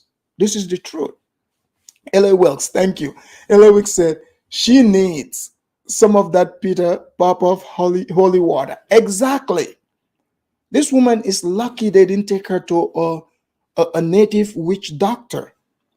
But she's over here talking about, oh man, I can't believe they ripped my nails off. The witch doctor, with those nails, they would have said, in fact, you grew that naturally. You are changing. Who knows what would be the cure for that? God, at this point, I was kind of curious what would have happened if they take you to the witch doctor. I didn't want anything bad to happen, but sometimes, we want to experiment, see what some of these ungrateful people, the lesson they would bring for their fellow ungrateful women that are watching. This woman is ridiculous. these are my natural nails. So they ripped my nails off. They bruised my leg. The leg thing, he said it was a blood pressure cuff on my leg. I said, why did y'all need to do that? Oh, because we needed your blood pressure every 30 minutes. So you couldn't come get it off my arm. You already put me under anesthesia and had me unconscious. Oh, you were having seizures and spasms. Could it have been that was it happening every 30 minutes? Because that's how, what I think is they put this blood pressure cuff on my leg. It was put on wrong. The shit was shocking me. You know what I'm saying? Like making me have involuntary. So this woman is not a doctor. She is trying to say these people did this wrong. This is people that brought her back and make sure she's alive today. They brought her from her cerebral malaria. She's not thanking them. She is saying they don't know how to do it. It's like your Uber driver drove you from point A. You were able to get home safe. You were super drunk. You woke up, you were safe, and then you start criticizing how bad of a driver that driver is, but you are home safe. Okay, here we go. Reflexes. I was kicking the bed. The bed was smallest. I'm tall. I'm a tall girl. They had me in a small ass bed, or the headboard, the footboard. You know what I'm saying? So I felt like the foot that has this problem is the same leg that the blood pressure cuff was on. So in my mind, I'm thinking that they were shocking the shit out of me every 30 minutes, and then they thinking I'm having seizures, so they put me under anesthesia to take the motherfucking shit. If you look up policeman's heel, it says there has to be repeated pressure, repeated kicking, pushing, something had to be repeated. So the only way that could have happened in my guys, this is funny. I was thinking the same thing. KY's Custom Designs. I was thinking the same. The blood pressure cuff was shocking her. Yes. What is wrong? What is wrong with this weirdo? Exactly. blood pressure cuff. You guys know how it tightens, loosens, tightens. You see? So this woman is explaining normal things to us here. The blood pressure cuff is supposed to do that. That's normal. But she's not taking into consideration, right? Like they told her, she was kicking, screaming. Ma'am, they could have let you kick the wall, kick the bed, hurting yourself. But okay. She's saying they didn't do it the right way. Let's let her keep going. My opinion is every 30 minutes when y'all turn that dumbass cuff on. So this is, let's see. Oh, they left the IV in my arm so long that the shit swelled up to the size of my calf or bigger. Look at this. That's my arm. I'm on live telling people what happened to me in the hospital in Ivory Coast. They literally abused me. They abused the shit out of me out there. Are you considering another African country? No, I'm not. I'm coming back to the U.S. I'm coming back to the U.S. so I can get my money up. Yeah, I'm coming back to Zaddy's land. Guys, did you hear what she said? I'm coming back to the U.S. to get my money up. I got to run back to the white man, right? So this woman is broke. She is looking for a come up. But here we go. Like I know how to do real fast. And then I'll decide where else I'm going to go. But no, I'm not going back to Puerto Rico. I left Puerto Rico for a reason as well. Because Puerto Rico is on some other shit too. So she was in Puerto Rico, right? So all these places, something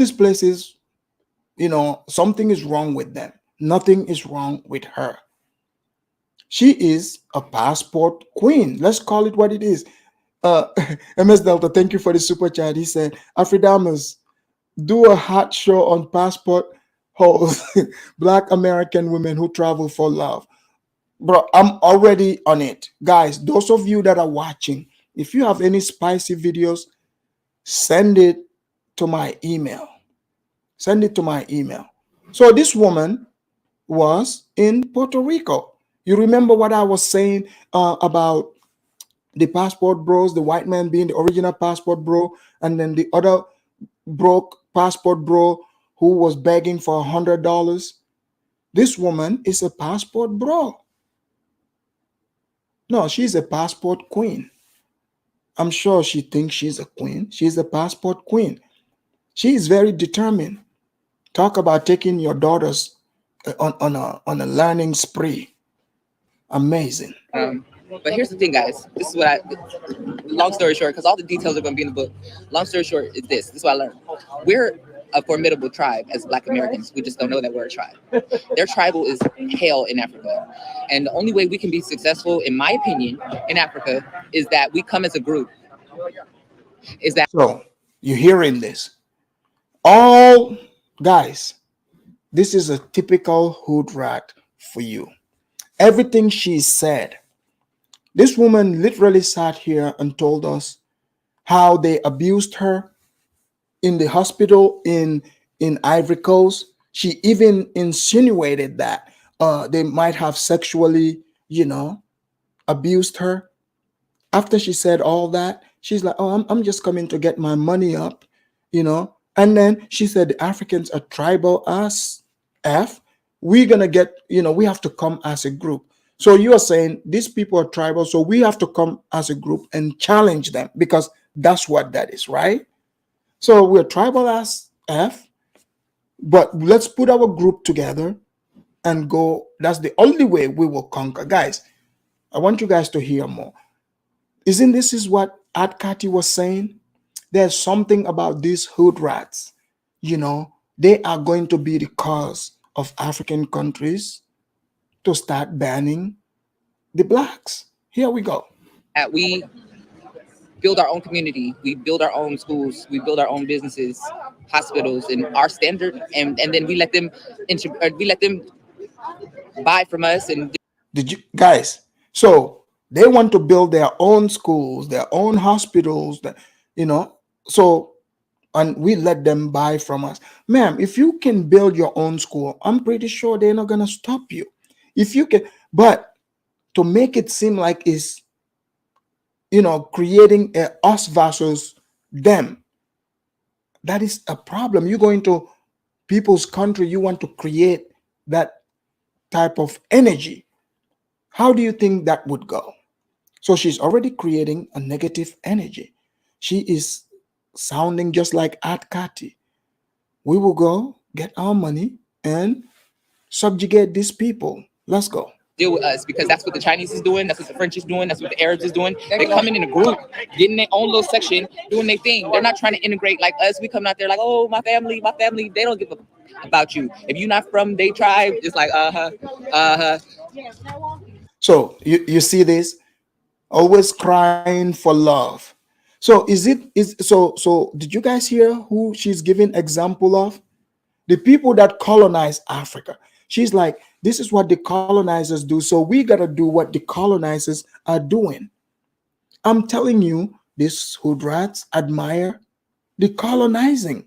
So she believed they can colonize Africa. She's like, oh, when you go there, because see, people can smell fakeness. When you're being fake, people can smell it. So that's why when you come, oh, you're my brother, you're my sister. Oh no, we all one. They know you're not being genuine. You're not being genuine. What, you want them to just lay the red carpet for you? That's not how it goes. Unfortunately, that's not how it goes. So she is totally delusional, but this is their belief system. they want to see how stupid you are. They want to see if you're going to spend your money. They're going to see if you're going to pay 3 times as much for something that somebody else is paying for, and then they're going to want you to just be okay with the fact that they think that the pale face people are they saviors. So you see this, accusing Africans of thinking the white man is the African savior. Who is running to the white man's country?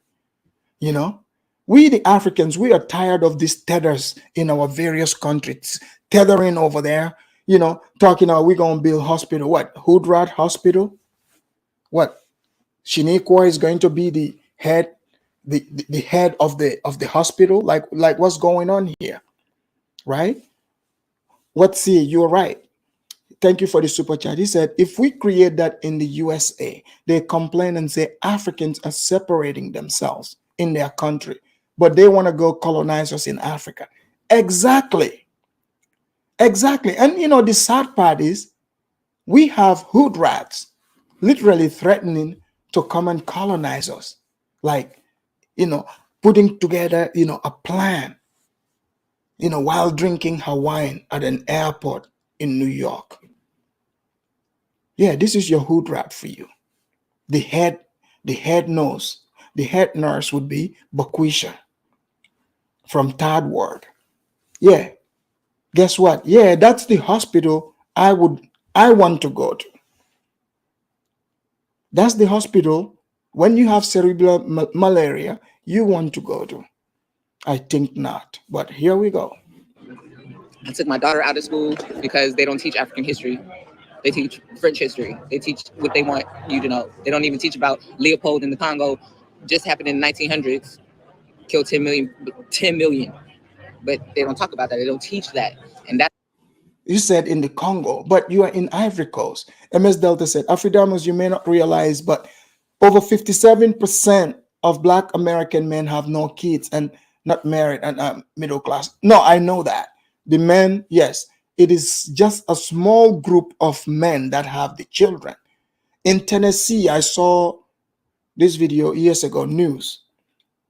Just between 4 or 5 men, they created over 80 children with different baby mamas. Yes, I do know about that.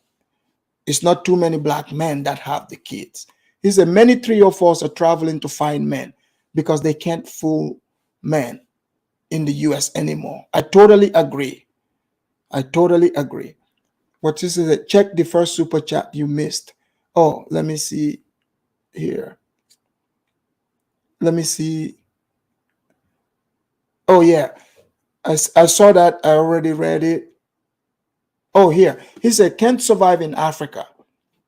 Thank you. I saw that. He said, can survive in Africa without USA income. But some Africans, for being poor, saying we flee and looking for opportunities in the USA. Exactly. She was just in Ivory Coast, and as soon as he got hot, she fled.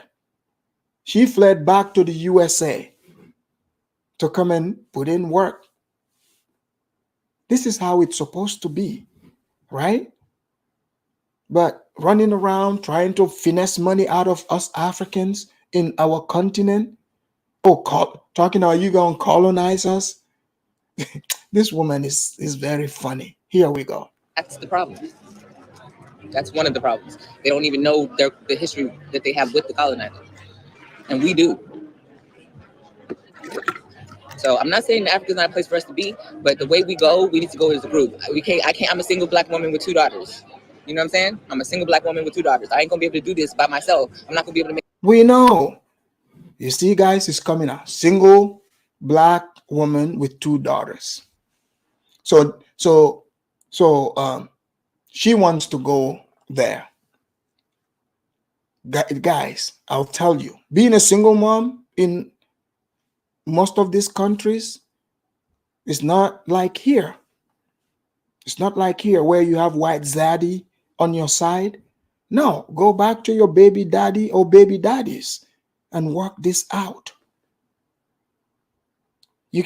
But now this video is going to encourage some simp, meaning simple thinking man, to slide into her DM to play single or stepdaddy. But it's not going to go well. I mean, more and more men are getting smarter. And you know, the Pan-Africans, none of them would try to save her. This is why she is running, because they know her in person. You don't know her, but the Pan-Africans themselves know each other. Make things happen. They don't even respect women out here like that. I was working with this lawyer, and he was on some old bullshit. I'm trying to do this investor conference, invite people here. He's supposed to do one part of the game. He's lackadaisical slow. And so I hit him up, and he's like, oh, you don't respect me. You don't respect me as your older brother. You ain't my older brother. I don't know your mama. You don't know mine. You get respect off of what you do. You get respect off of, your actions. Like, I don't got to yield to you because you came out the coochie first, player. Yeah. Guys, you hear that? You see the type of nasty attitude I'm talking about? Yeah. She wants to act like a man, but want to be treated like a lady. This is what you get with a Hoodrat. Look at that facial expression. Who wants to deal with that? She doesn't even know how to be a lady. But here we go.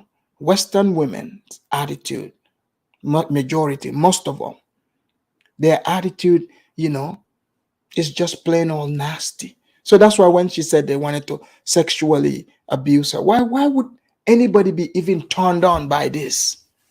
You got to be super duper thirsty. How can anyone get turned on by looking at that face or listening to that sound? Not me. If you got sense too, it shouldn't be you. Think y'all don't be like that. They don't. I think now that it's Black History Month, somebody needs to introduce African history to Africa so they can learn. Ma'am, so she's saying Black History Month. That's what I'm here for, okay? So she wants African History Month. This is a problem. Maybe, just because maybe in Ivory Coast, they are not interested in slavery.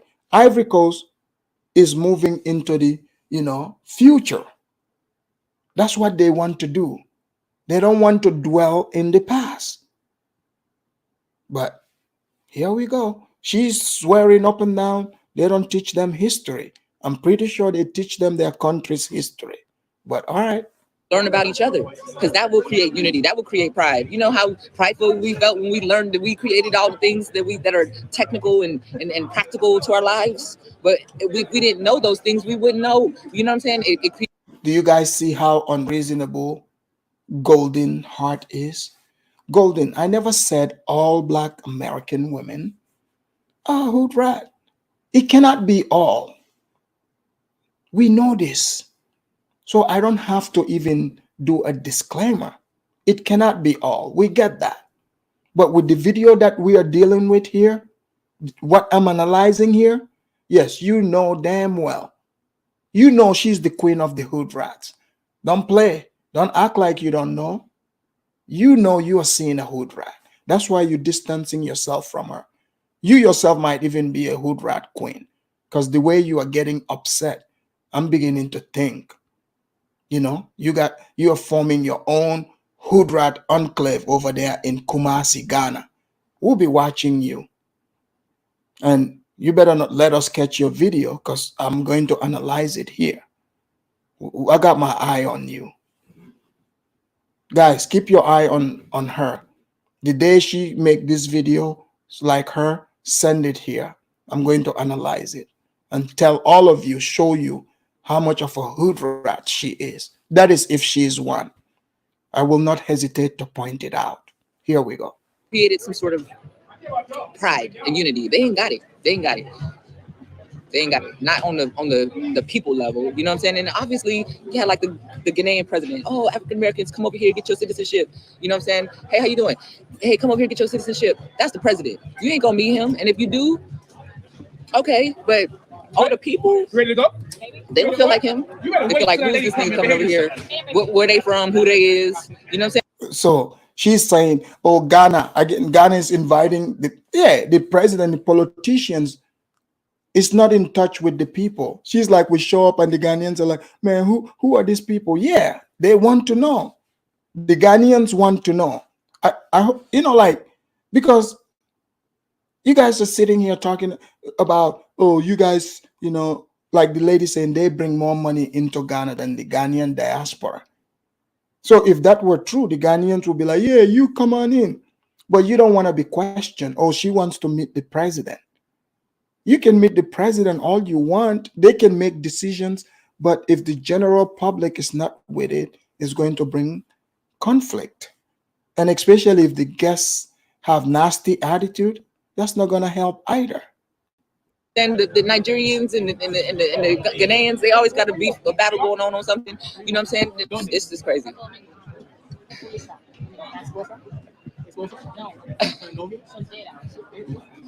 Solo.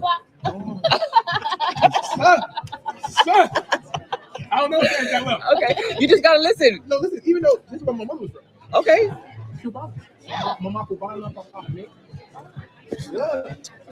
Wakanda forever. And you New Yorker. Yeah.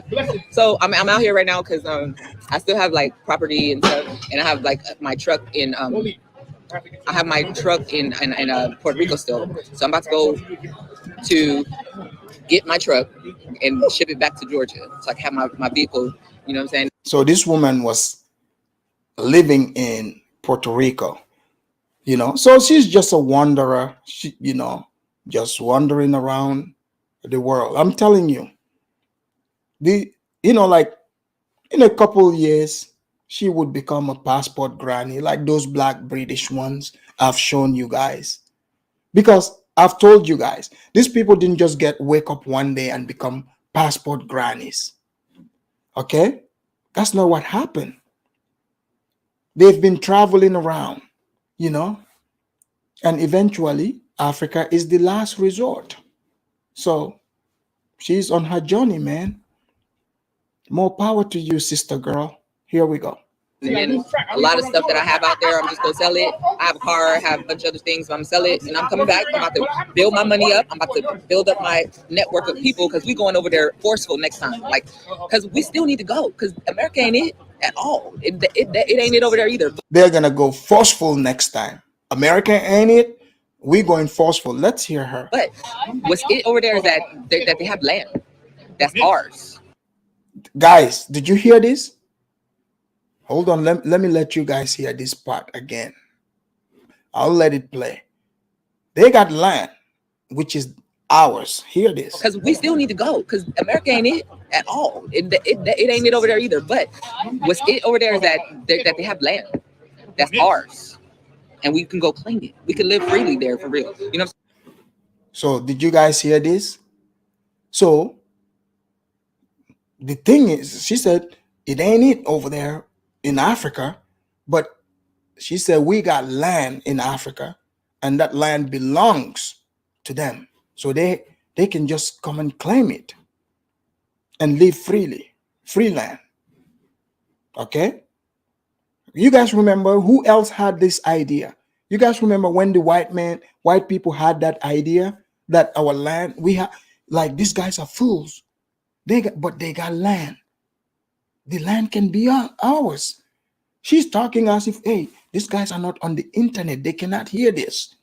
She's like whispering. The Africans can hear this. This is almost creepy. But this is what she's telling her people. But if it's safety in numbers, you know what I'm saying? If we got our own group, it'll be a whole different type of thing. But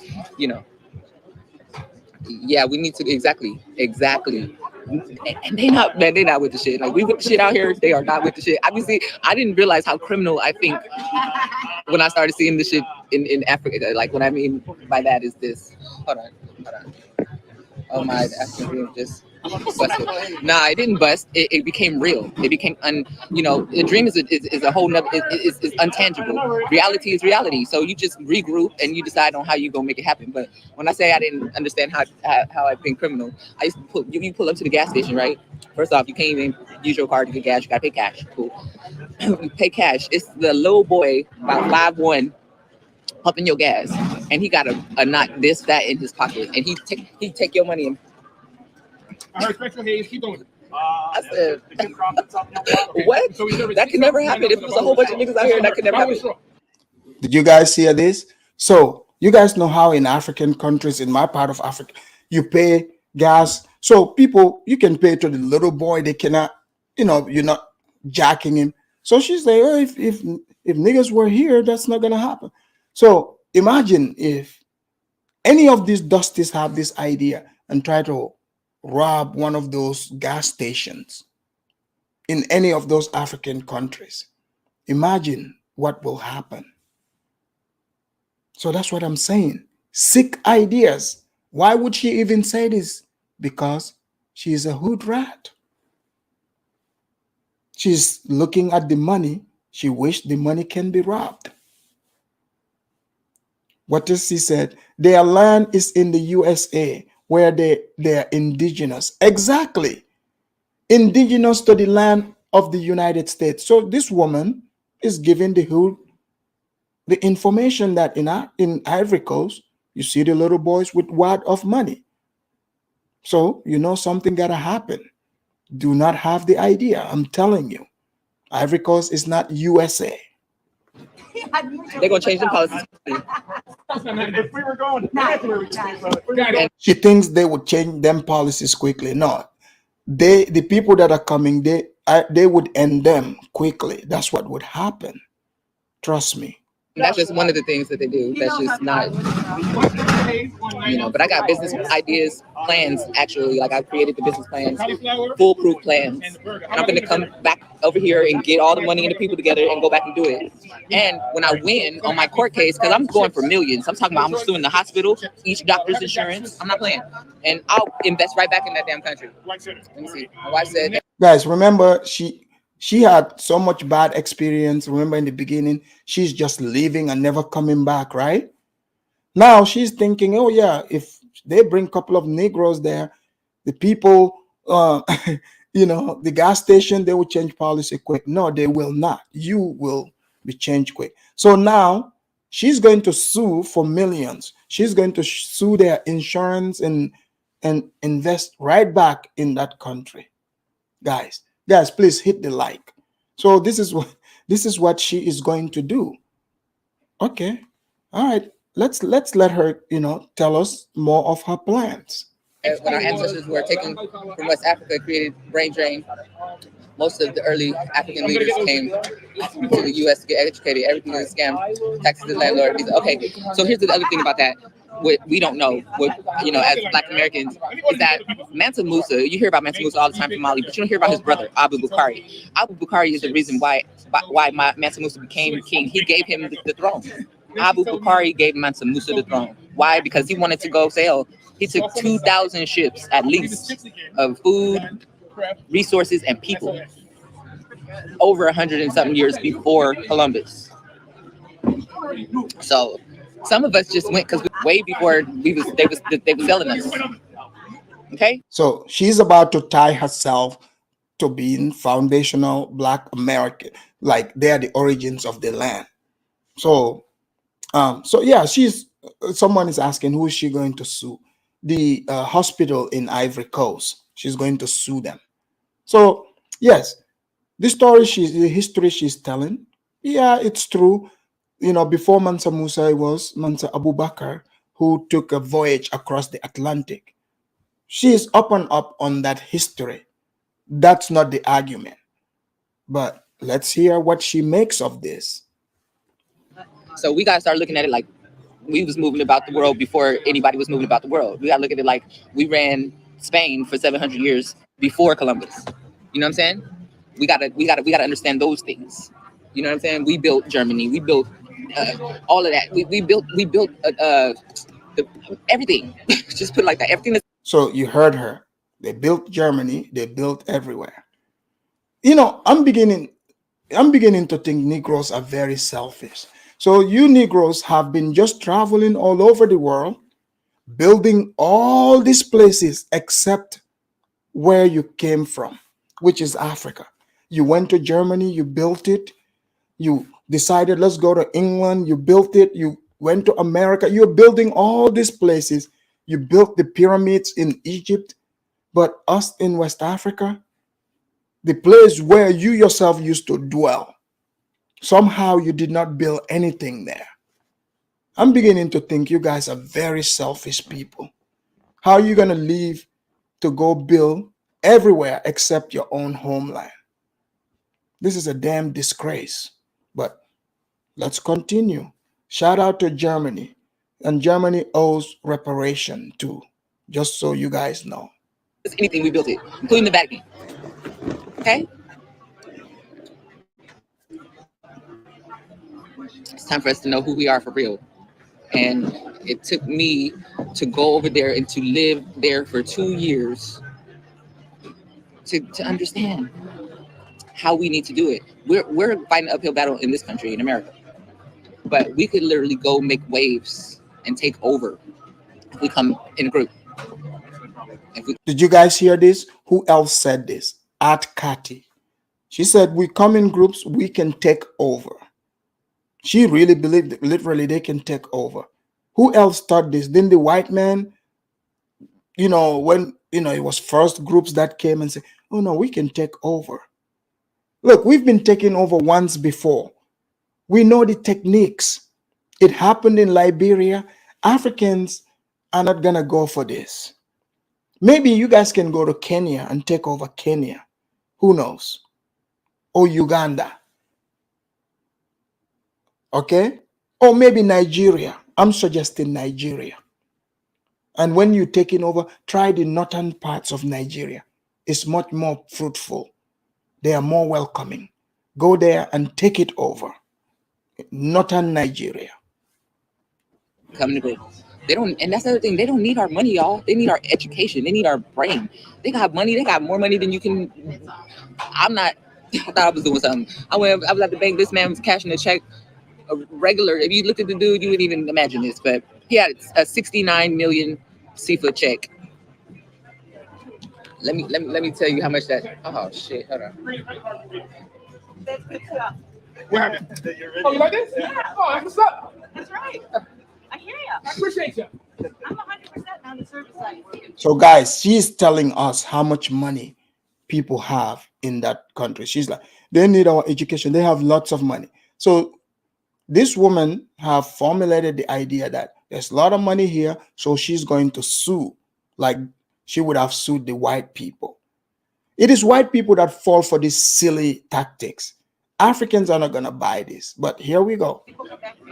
Yeah. Let me Okay, okay. in a second. I'm coming back there. I owe you drinks. 9 ounce. And I owe you the golden lock. No. Now you're looking. It's like that's what's up. IPA. Let me stop and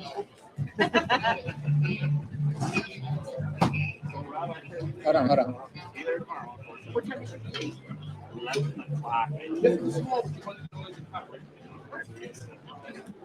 Hold on. Okay. All right.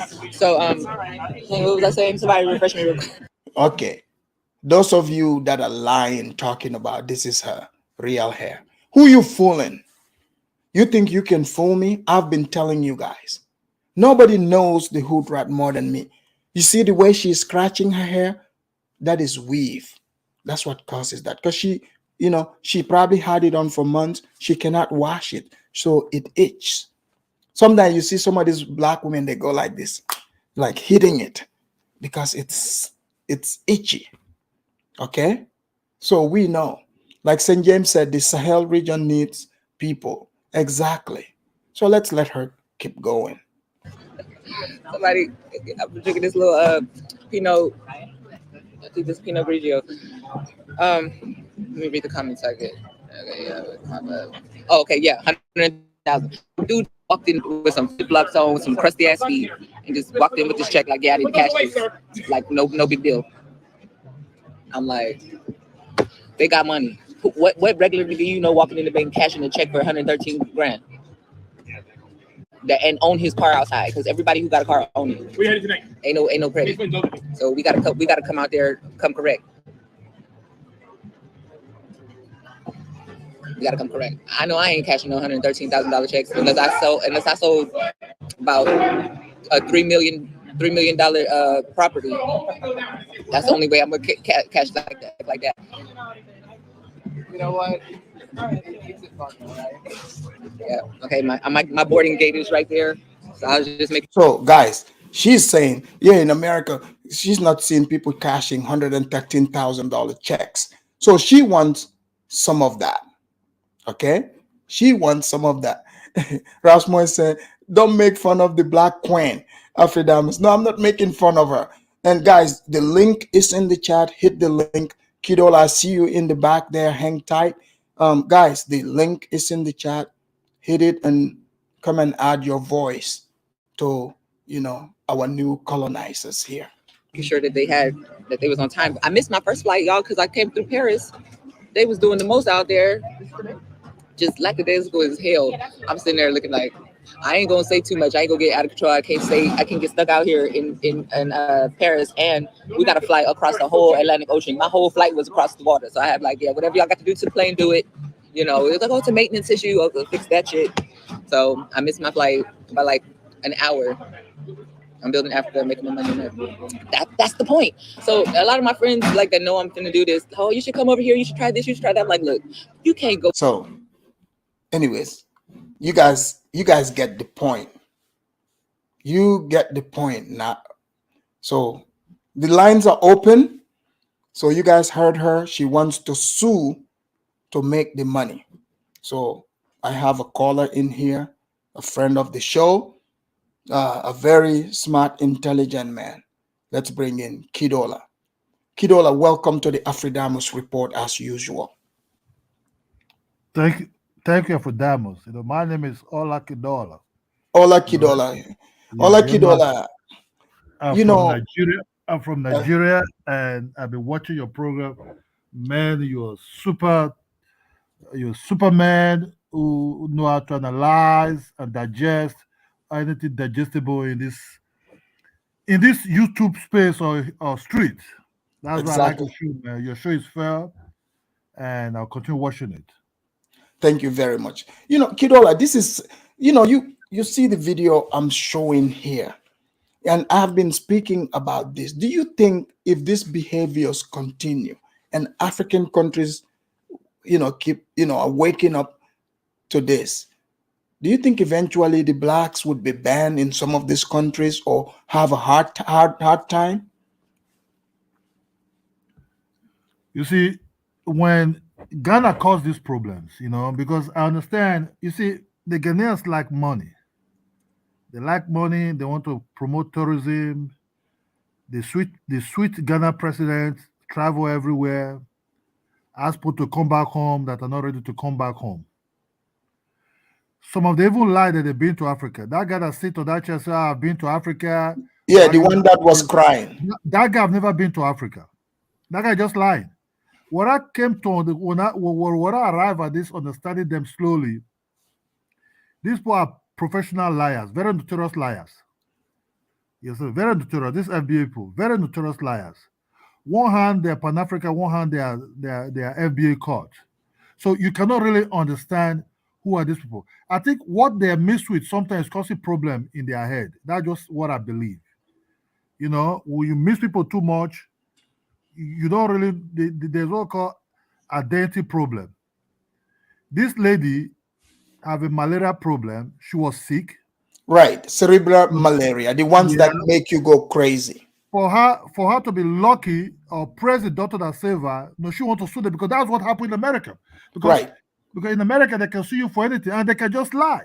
Right. Too many lies and too many lies and too many lies. I don't understand if it's all of them are like this, but it seems like the ones we see in Africa, that's what I say.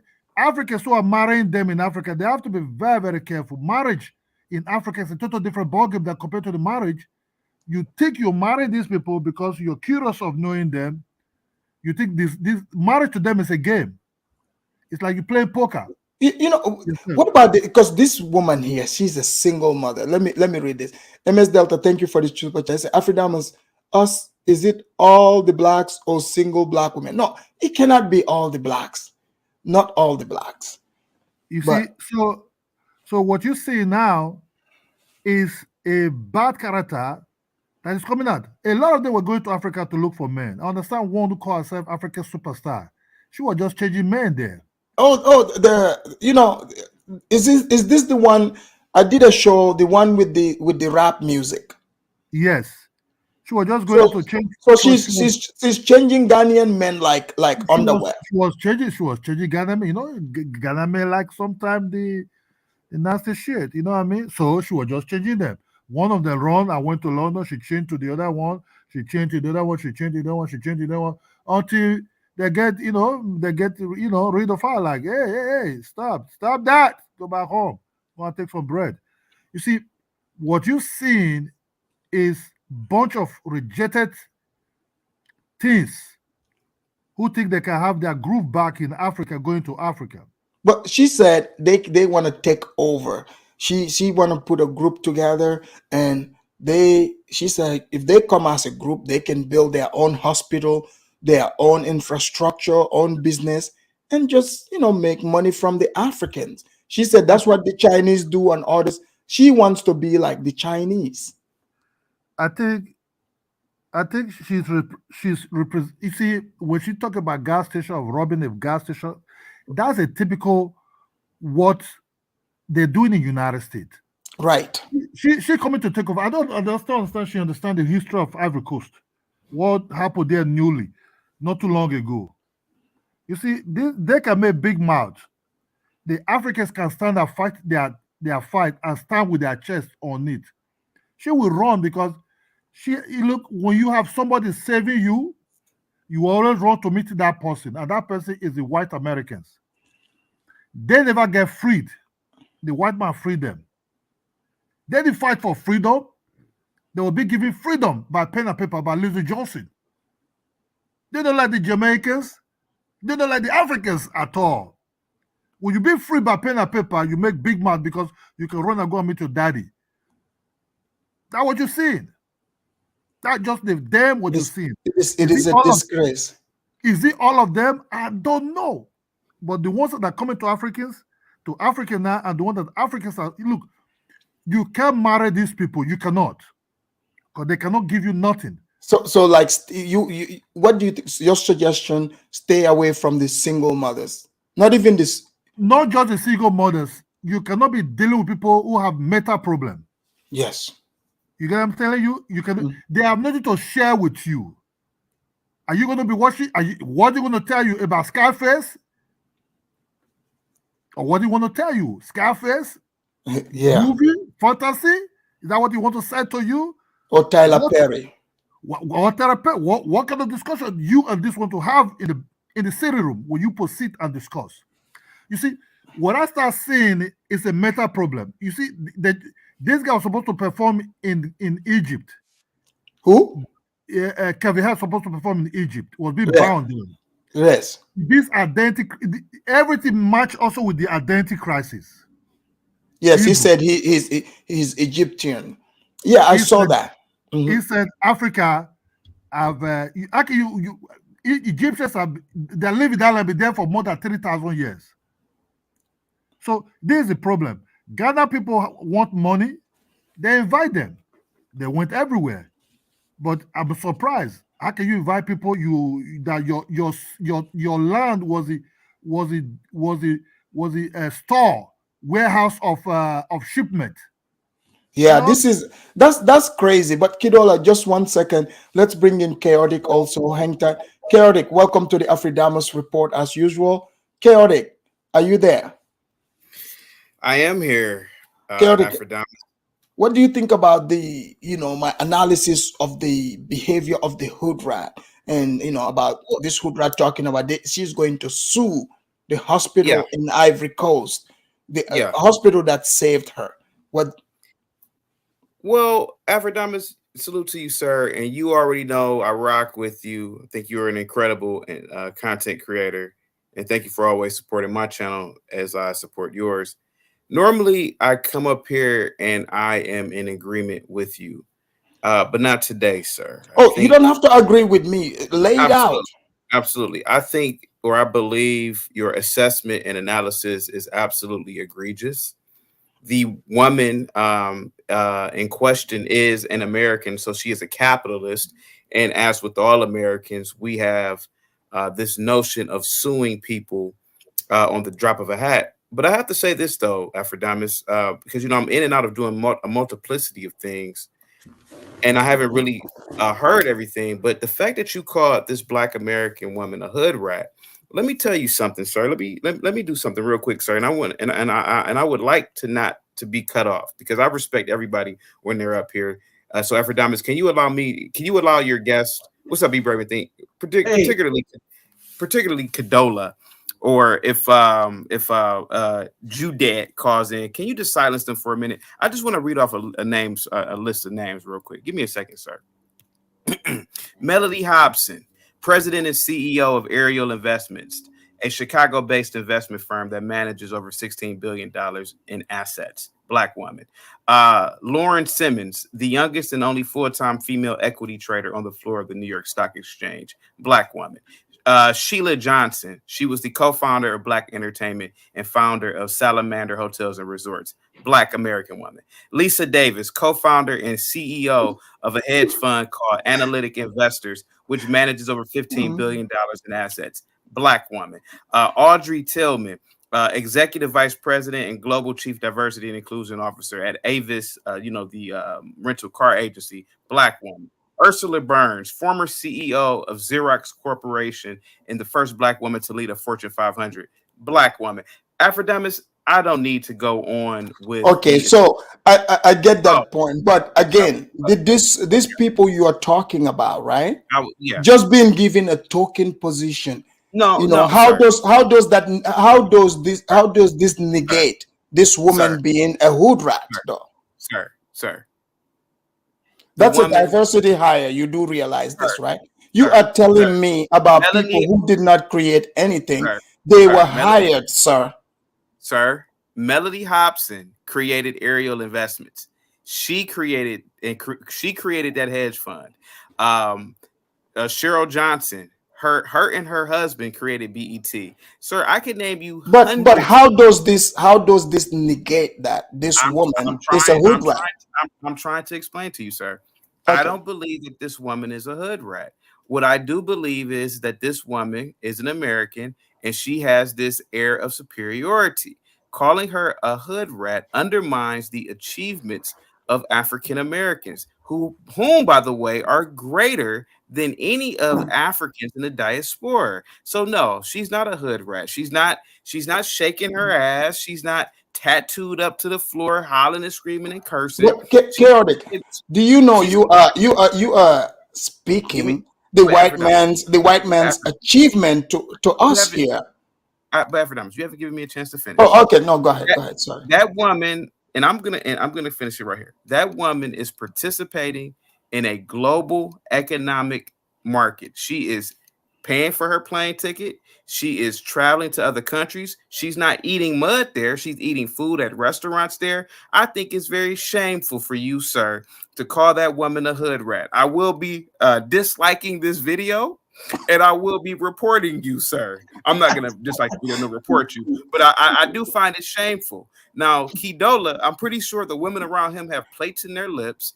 And it's shameful that you guys are up here as Africans, continental Africans, dogging the superior blacks. Okay, let me play the superior black music. Hold on. Let me play the superior black music.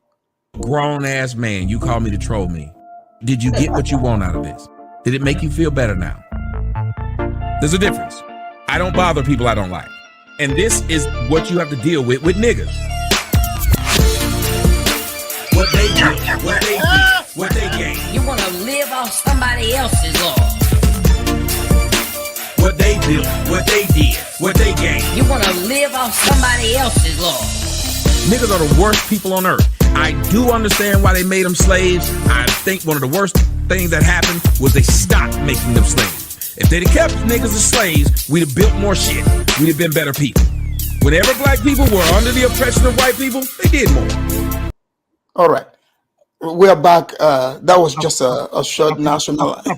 Afadama, you can see the way this guy in the way throws shot at me.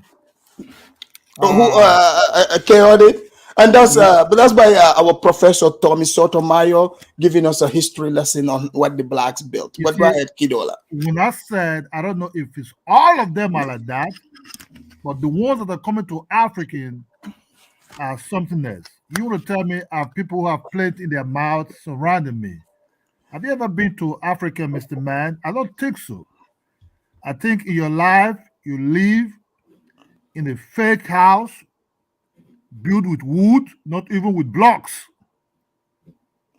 Your house cannot last up to 50 years. I think you live in a fake bubble lifestyle. Maybe your best meal can be pancake with sugar straw. I said, the ones that are coming to Africa are from a very educated home. My mother is a university graduate, is a teacher, retired teacher. My dad went to university in the United States. Even maybe before your dad even came to the United States. My father was the first alma mater of Florida A&M University, Tallahassee. Let me put it true to you, Mr. Man. You're born there, but I know a lot there than you. You don't have no zone. You have no base. You float around like an empty eagle who have no nest to land. Shame on you and shame on your dad that brought you to this earth. That you can talk like that without you not having nothing. You are as empty as hell. I can't call you an African. Can't even call you black person. Can't even call you anything. You are short as hell, and you thick as short as hell. You understand? So, if I said those that are coming to Africans sometimes possess some kind of mental issues, nothing wrong. Africa does not have such a sophisticated mental home to start treating these people that are coming to Africa. One hand they love it, the other hand they don't love it. A lot of foreigners have been coming to Africa, West Africa, whites, Asia, Indians, Chinese, other people. They don't complain like that, or they don't bust things like that. So somebody said they want to take over a land that belongs to indigenous people that live there. You call that a capitalist? Or you call that on what? People putting other people down to make themselves look important. What important are you always ring the most important black people on earth? How? I want to ask you that, Mr. Man. How they important? Is it music? Is that what you want to talk on it? Or is it sport? Is that what you want to go down on it? We all know how you go down with sport in America. Most of them are being stirred up compared to Africans who have no steroid, even with them. In 1980 something, in 1970 something, the black Americans were already using steroid to run race. We all know that. Chid Imo, one of the Nigerian finest estimators, Ronald said something about that. Carl Lewis and all of them. We all know how they win their race. Is that what you want to call super blacks? You don't call super blacks. You live in America by eating pancake and peanut butter. You think you know everything by calling Africans have plate in their mouth. You are also insulting yourself because you also have a mental problem, identity crisis also. You see, one thing I like about the white Americans, they know who they are. And they're very nice people also. Have you ever seen where white Americans criticize black Americans on internet? Hell no. But this crazy FBA, the one always attacking them. I'm happy to be that I'm married to a very beautiful white woman from Europe.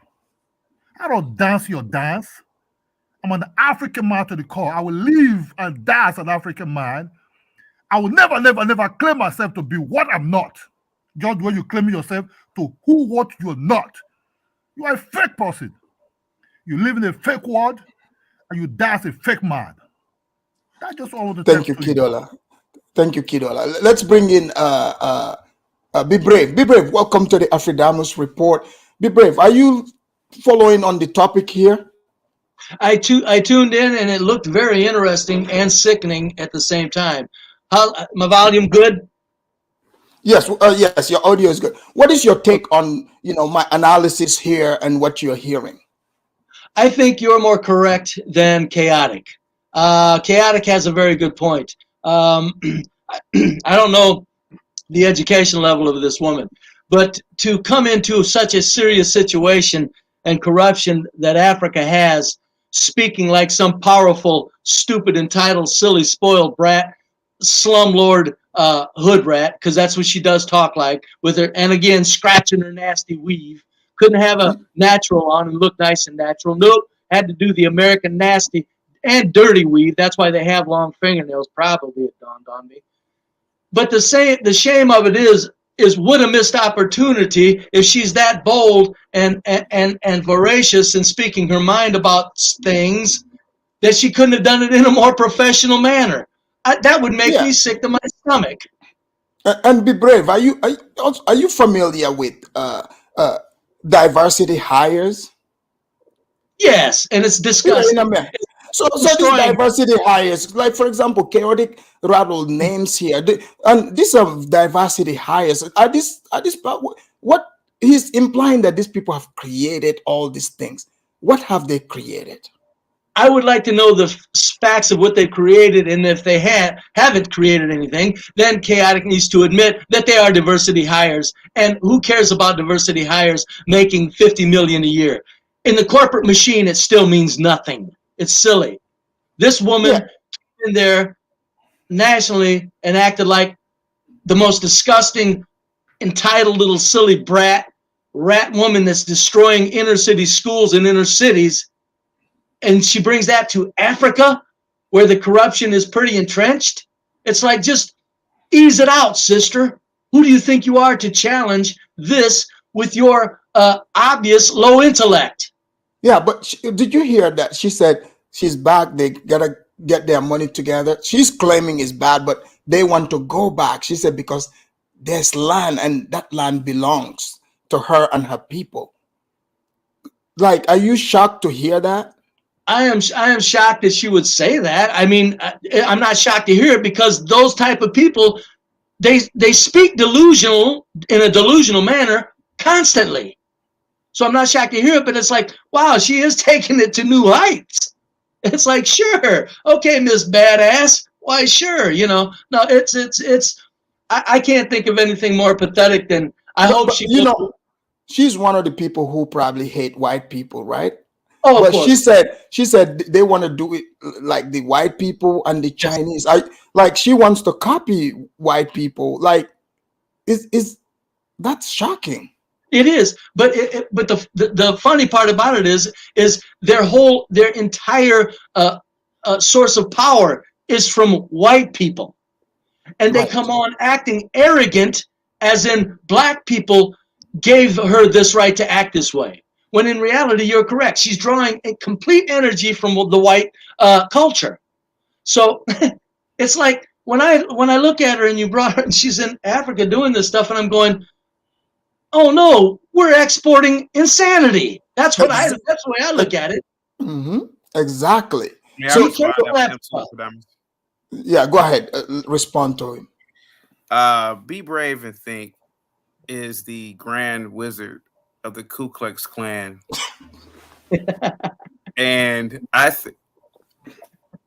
think that everything he says should be null and void. Afrodamus, you should be ashamed of yourself for letting Kidola, who's probably naked outside of his hut making a mud sandwich, speak about this beautiful Black American woman. Letting this known white supremacist at the bottom of the screen talk. I think it's shameful. And I'll tell you something else, Afrodamus. I'm gonna land the plane here. This woman bought a plane ticket. This woman entered into a country. She is participating in economy. She's helping out the people there in Ghana or wherever West African country is there. And shame on you, Afrodamus. If she's spending thank you. Go ahead. Thank you, Chaotic, for your insight. You know, I hear you. Let's allow St. James in. Thank you, Chaotic.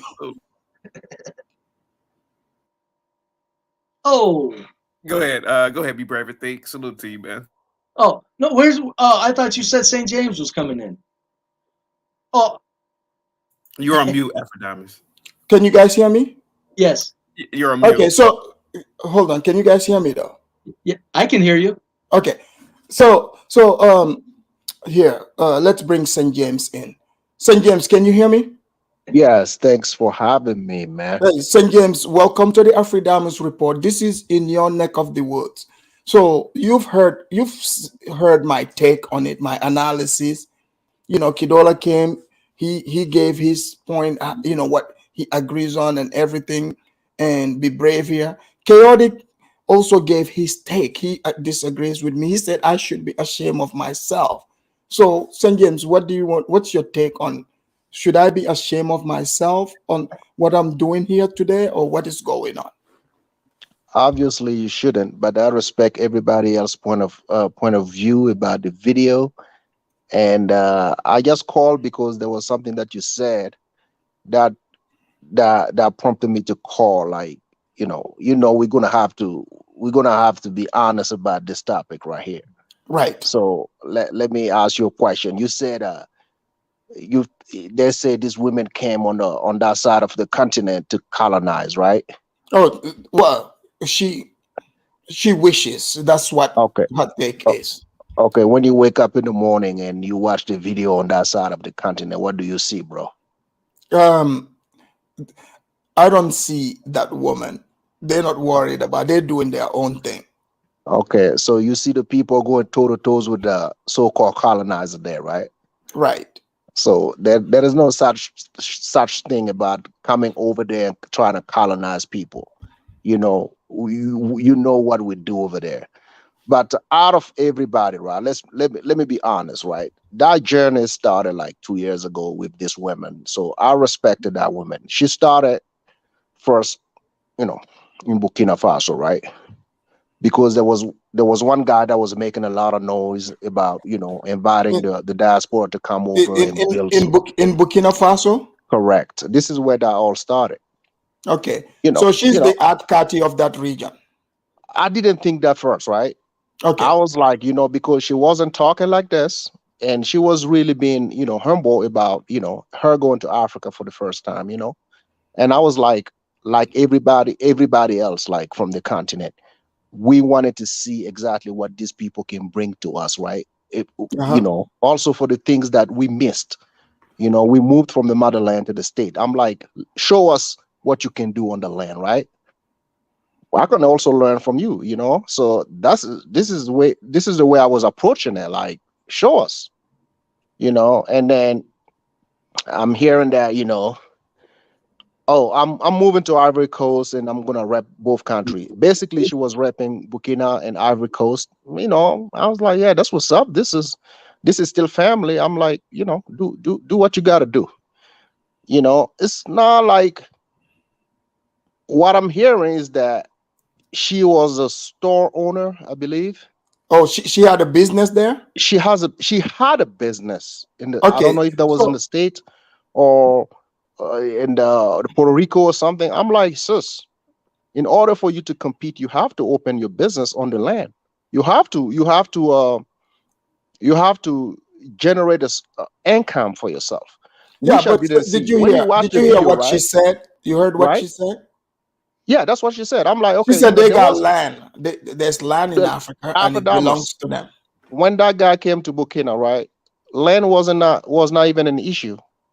They said they want land. The people said, okay, here's your land. It was not an issue. They Oh, didn't so have to they gave them land. absolutely Huh. a big slot. Like you can build whatever you want, you know. Hmm. So we're not afraid of capitalism, like someone was saying that we're not afraid. We're not afraid to Yeah, compete. that was Chaotic is saying she's a capitalist. She bought her Absolutely, ticket. like she was given what she wanted. You know, depending on the size of a packet. Like you want a land, you get a land. You want to open a store, here's your store. Open it. Compete with the locals. That's what we want, right? So you decipher in the video, right? Where is the business? No business. No source Well, of income. she wants to sue though. What do you Okay, you think know, about? this is the come up. So I don't see a business because we are all business oriented. So I want to see a business. How do you make money on the land? There is no money coming in, but we see a lot of money coming out. So which is already is proven to us that you're gonna fail because there is no business. So at the end of the day, what's gonna happen? So the exit plan is to blame the locals, blame the whatever, and I give you that, right? So we all know in Africa, right? We have medical malpractice, even in the state, we have it, we do. So when I was But listening she to the had story, I was like, cerebral malaria though. I mean, yeah. So you know, we also malaria in that on that side of the continent we call it dengue. These kind of malaria make you take your clothes off, scratch all over your body, go crazy, run through traffic. You know, when I saw the video, I was like, "Are you serious? No one is talking to this lady. Like, you know, this is what happened when you get when you get sick with malaria." So it's like a comedy circus. And Ivory Coast is known for that. These people have jokes too. You know, they can match your energy. Like, you want to be funny, we're gonna be funny. You know, like you go to the hospital, you're Interesting. talking about being assaulted in the hospital. Seriously? Like, you Yeah, know, it's pretty wild. that's wild. Yeah, That's let's too bring in. wild. But I don't listen. We're gonna treat this nicely. I'm not gonna reject a story. If that's all she's given us, I think is flawed. But if she has more to tell, I would be willing to listen because medical malpractice should be taken seriously. So, you know, I'm not gonna sit here and be like, okay, this doesn't happen on the continent as well. So if that's the case, and she says the first thing that you do is to run to the U.S. embassy. So the U.S. embassy is not gonna say you're wrong, you're right. They will listen to your story and be like, okay, this is the things that you need to do. So you disclosing them like being part of the lawsuit is not factual. The U.S. embassy doesn't do that. You know, Yeah, they let you it's deal with your issues. Like, okay, we can help, but at the end of the day, that's your decision to make. exactly. Let's have deuces of growth. Deuces of growth. Welcome to the Afridamus report. Hello, Afridamus. Thanks for having me, man. No problem. Deuces of growth. You know, you've heard me do the analysis here, and you know, I'm sure you've heard the other panelists. What's your take on, you know, what we're talking about here? Yeah, I mean, honestly, I want to say I find African American to be very arrogant and ignorant. Like, I don't even know where to start, but they are so ignorant and arrogant. First of all, they need to understand that the reason why people in Africa don't really have a high income like them is because their government goes to Africa and destabilize all those countries. But despite the government doing that, the people in Africa still find a way to survive and to be resourceful and to be creative and make some money out of that. So look at that. Just a couple of months ago, there is this FBA congressman that introduced a bill in Congress to sanction every African country that tried to go against the USA. But a Basically, puppet. He's a yeah, puppet. exactly. So basically, if you don't want us to come to the US, you want to call us poor and all these things, ask your government to leave us alone. Then we're going to see if you are really, really that resource. Because what you are living in the US, you're living off of the white man's system. When they go overseas and steal from us, that's how you make your money. So stop So what do you think disrespecting about us. what Chaotic said? He said, it's capitalism. We're just hating on these people, and No, Africans chaotic. cannot. These people are the best blacks. Africans They are are not. inferior. He's No, saying they are not. we the Africans are inferior. What do you say to that? Yeah, no, I find it to be very stupid and arrogant and ignorant and ungrateful. If anything, the Black American need to kiss Africans' feet to thank us because our sacrifice benefits them. And they haven't built anything in the US. All that they have is just the white man's system. Look at this woman. She went to Africa and call it capitalism. She went broke in Africa, right? So what is she doing? Now she's coming back to the US to get some money from the white man's system. See? And then how is she gonna make money in Africa? She wanna sue people to make money in Africa for a come up. Do See you how think she plays the game?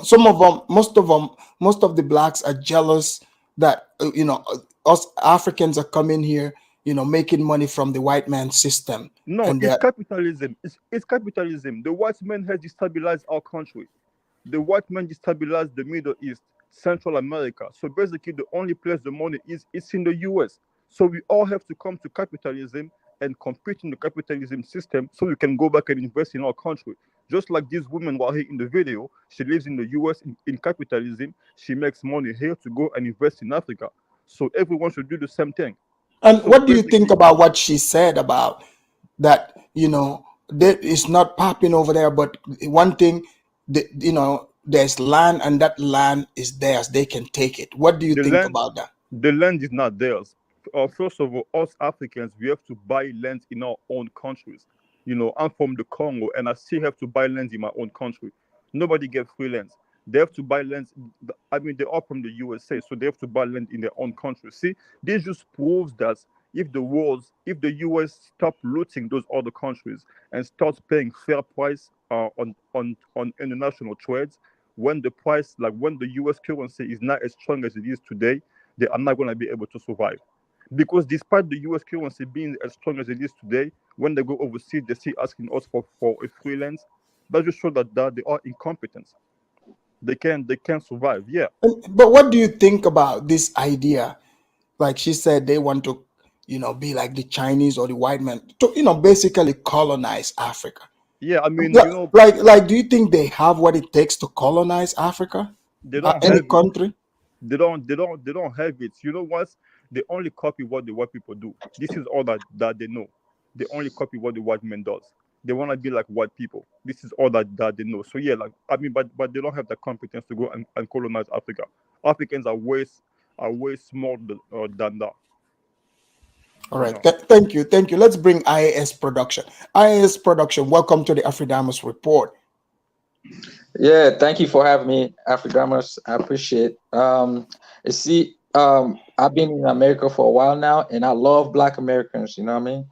So, because Yeah. I've been with them for a long time, man. But these people are hard to love, man. Because no matter what you do, they're gonna complain. So, Like, where'd you come from? from Sierra Leone. Oh, Sierra Leone. Yeah, I was gonna say Yeah, that you have the Kuse.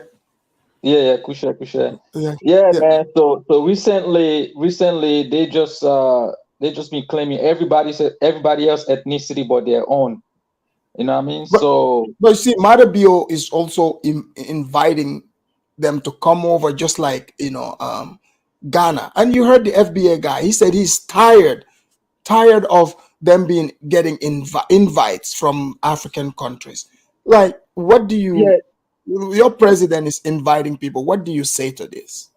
He's useless. President Bill is the most useless president in Africa, man. He's dumb, and I don't know what to say, man, because these people don't appreciate anything. If you give them anything for free, they're gonna insult you and treat you like trash. And that's what they're doing in Sierra Leone right now, because he's the only one giving them citizenship based on DNA, you know what I mean, for them to return. And at first I supported the idea because I thought it was a good idea, a good gesture for them to come back home and make establishment and establish whatever. And as you could see with Akon, because Akon invited them to come to Africa and develop and make some business for themselves, they started insulting us, like, who's gonna go to Africa? They want us to go to Africa and build for them, blah blah blah. You know what I mean? So you can't do nothing for them, man. We reach out to give them, to make effort to invite them to come in and have some type of investments. But do you think indirectly the blacks are crying for help, for our help, to love them? You know. Yeah, they're crying for help, but at the same time, we're trying to reach out to help them, but they still. It doesn't matter what we do; they're not gonna appreciate. You know, I mean, we're trying to reach out for help, but they're still insulting us because they've used to insulting us for so long, and we're not responding or nothing. So they thought this is the same thing. Like, you remember in the 90s when they used to insult us in every way they can because we can't talk, we can't do nothing. But now these Africans are not the same as the 90s Africans. You know what I mean? You insult them, they're gonna come at you 10 times worse. So that's what's happening. You know. And I don't like this back and forth that's going on, because I don't like the division, because I still love them. You know what I mean? To me, I feel like they're my people, but they, you know, if you tell them, hey, you African, I ain't no fucking African. Don't call me African. Sorry for the language. Oh no, you're right. Some of, especially the women, they take it as an insult. Yeah. But thank you. Let's bring in, Big Black. Big Black, welcome to the Afridamus Report. Hey, how you doing? Now, I'm considered African American. I have lineage that goes back to slavery, back to Africa from slavery. The name FBA. Where you calling from? I'm calling from Chicago. Oh, do you consider yourself FBA? No, I don't. See, there's a lot of black people that don't associate with that word. I'm one of them. I consider myself a Pan-Africanist. Me and you both know the name. Me and you both know the name FBA is pushed to take the word African out of the name African American. You know, right. It's used as a division tool. You know, so there's a lot of black people that will be considered African American on paper. That lineage goes back to slavery. That disagrees with Tariq. Not everyone. A lot of people disagree with him. There's a lot of people on the internet right now. You got Morris World TV. He would be considered FBA on paper, but he's totally against this. He's one of his biggest rivals, along with what do you think about my take on the Hoodrat behavior of that woman going to Ivory Coast, talking about she wants to sue. She talks about the land being theirs, and also the guy that was saying they don't want to be invited by African countries. You being black and a Pan-African, seeing this behavior, what's your take? I would say this. Just let me speak. I don't think she's a hood rat, but I think there was some self-hate there, because again, like a lot of people in the comment section mentioned, you know, they saved their life, you know. And but what would you consider? What would you consider a hood rat, though? I want to hear your take on what a hood rat is, because I can assure you, sir, I'm an expert. I am an expert in hood ratism. Believe this, you me. Yes. Let me tell you. So we talk about John Henry Clark calls it the cultural continuity. If you look at black people around the world, no matter where they at, you know, black women, whether they be in Africa, whether they be in America, right? Whether continental Africans or Africans in America, African Americans, right? Black women have a certain sass with them. Could we agree on that? Well, But Not where as we not, are, you might say not as much as African Americans, and I might agree with you to the extent. But there's a certain, because you do understand we're more matrilineal than patrilineal. You know what I mean? So there's a lot of more freedom there I with can assure African cultures. I can assure you, the way things are here, I don't know any other culture of women where we, in Africa who are this way. We have our own hood rats who come here and they take on the hood rat behavior. Yes, we do have those, and they export the. To me, the hood rat behavior is when you know take the man's baby away from him, ran all the way to Africa, trying to sue the doctor, being overly entitled. Let me say this here. Let me say this here. There's different experiences that we both went through, right? We went through black people over here, American Africans, went through slavery, right? Oh, we know. Continental Africans went through colonization, right? So what I'm saying is what you're experiencing is side effects from each groups. No, No, I'll hold have on. to Let me speak. I'll have to disagree. I think you're doing trauma bonding. No. See, Well, hold on. Let me say this before you say. Can I say one more thing? okay. Okay. When I'm saying now, when I go, because I wouldn't call it trauma bonding. Let's say when you go to the continent, right? Right. You see a lot of bleaching of the skin. Would you agree that's self-hate? Yes, but Okay. that has Would nothing you to do hold with on. colonization, though. But if I said it, if I make, this and that, they doing that, this and that, is that would you consider that? When someone says, oh, you're just doing that for the color, just to be like white people, this and that, or someone said, well, you know what, white is right. Why are you tripping that I have light skin? You worried about what white people did to us in the past. That's trauma No, bonding. but somebody If I, bleaching, huh? someone bleaching in Africa, I can assure you, it has nothing to do with white people. But that's self-hate. Yes, it is. I agree with you. Not every self-hate has something to do with white people. In fact, any self-hate has nothing to do with any outside source.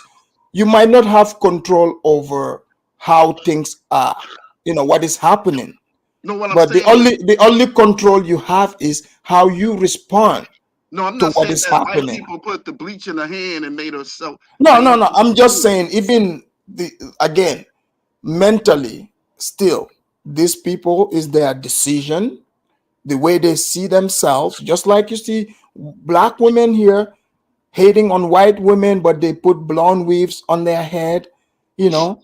Um, some of them even bleach to add on the color to pretend to be white. We see this, and they would say, "Oh, they are like, oh, we're being appropriated." But you look at most black women here. You look at from top of their head all the way. It's all appropriated from whites and other cultures, right? What I'm So saying is, that is self-hate. That has nothing to do with other people. Is how they themselves allow the environment to change their nature.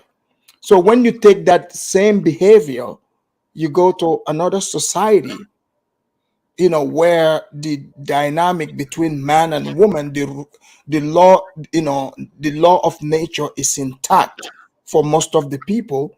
It will be difficult, you what know, what I'm to saying is, both. practice this. What I'm saying is, well, would you say? Let me ask you this: would you say a Pan Africanist in United States, right? A black person that went through slavery. Do you think him being a Pan Africanist is a product of trauma bonding? But what is your idea, your form of Pan Africanism? I want to know that first before, because Pan different people Africanism. have different ideas. What Mine is your idea of Pan Africanism, mine is the same as Robert Mugabe's. Robert? And what is that? Robert Mugabe believes that No, what do black you folks. believe? I mean, Okay, you, I not think him. What I do think you believe? black folks need to help each other globally. That's my form of Pan Africanism. Okay, nothing wrong with that. Okay, and that's why I went to Robert But Mugabe, because Robert but Mugabe. you remember, you know, like every era have its, you know, every all of us have different experiences. Robert Mugabe, right? Zimbabwe back then called Rhodesia, they were colonized by, you know, white British, right? Mm-hmm. So the blacks was the inferior class and the whites put themselves at the top.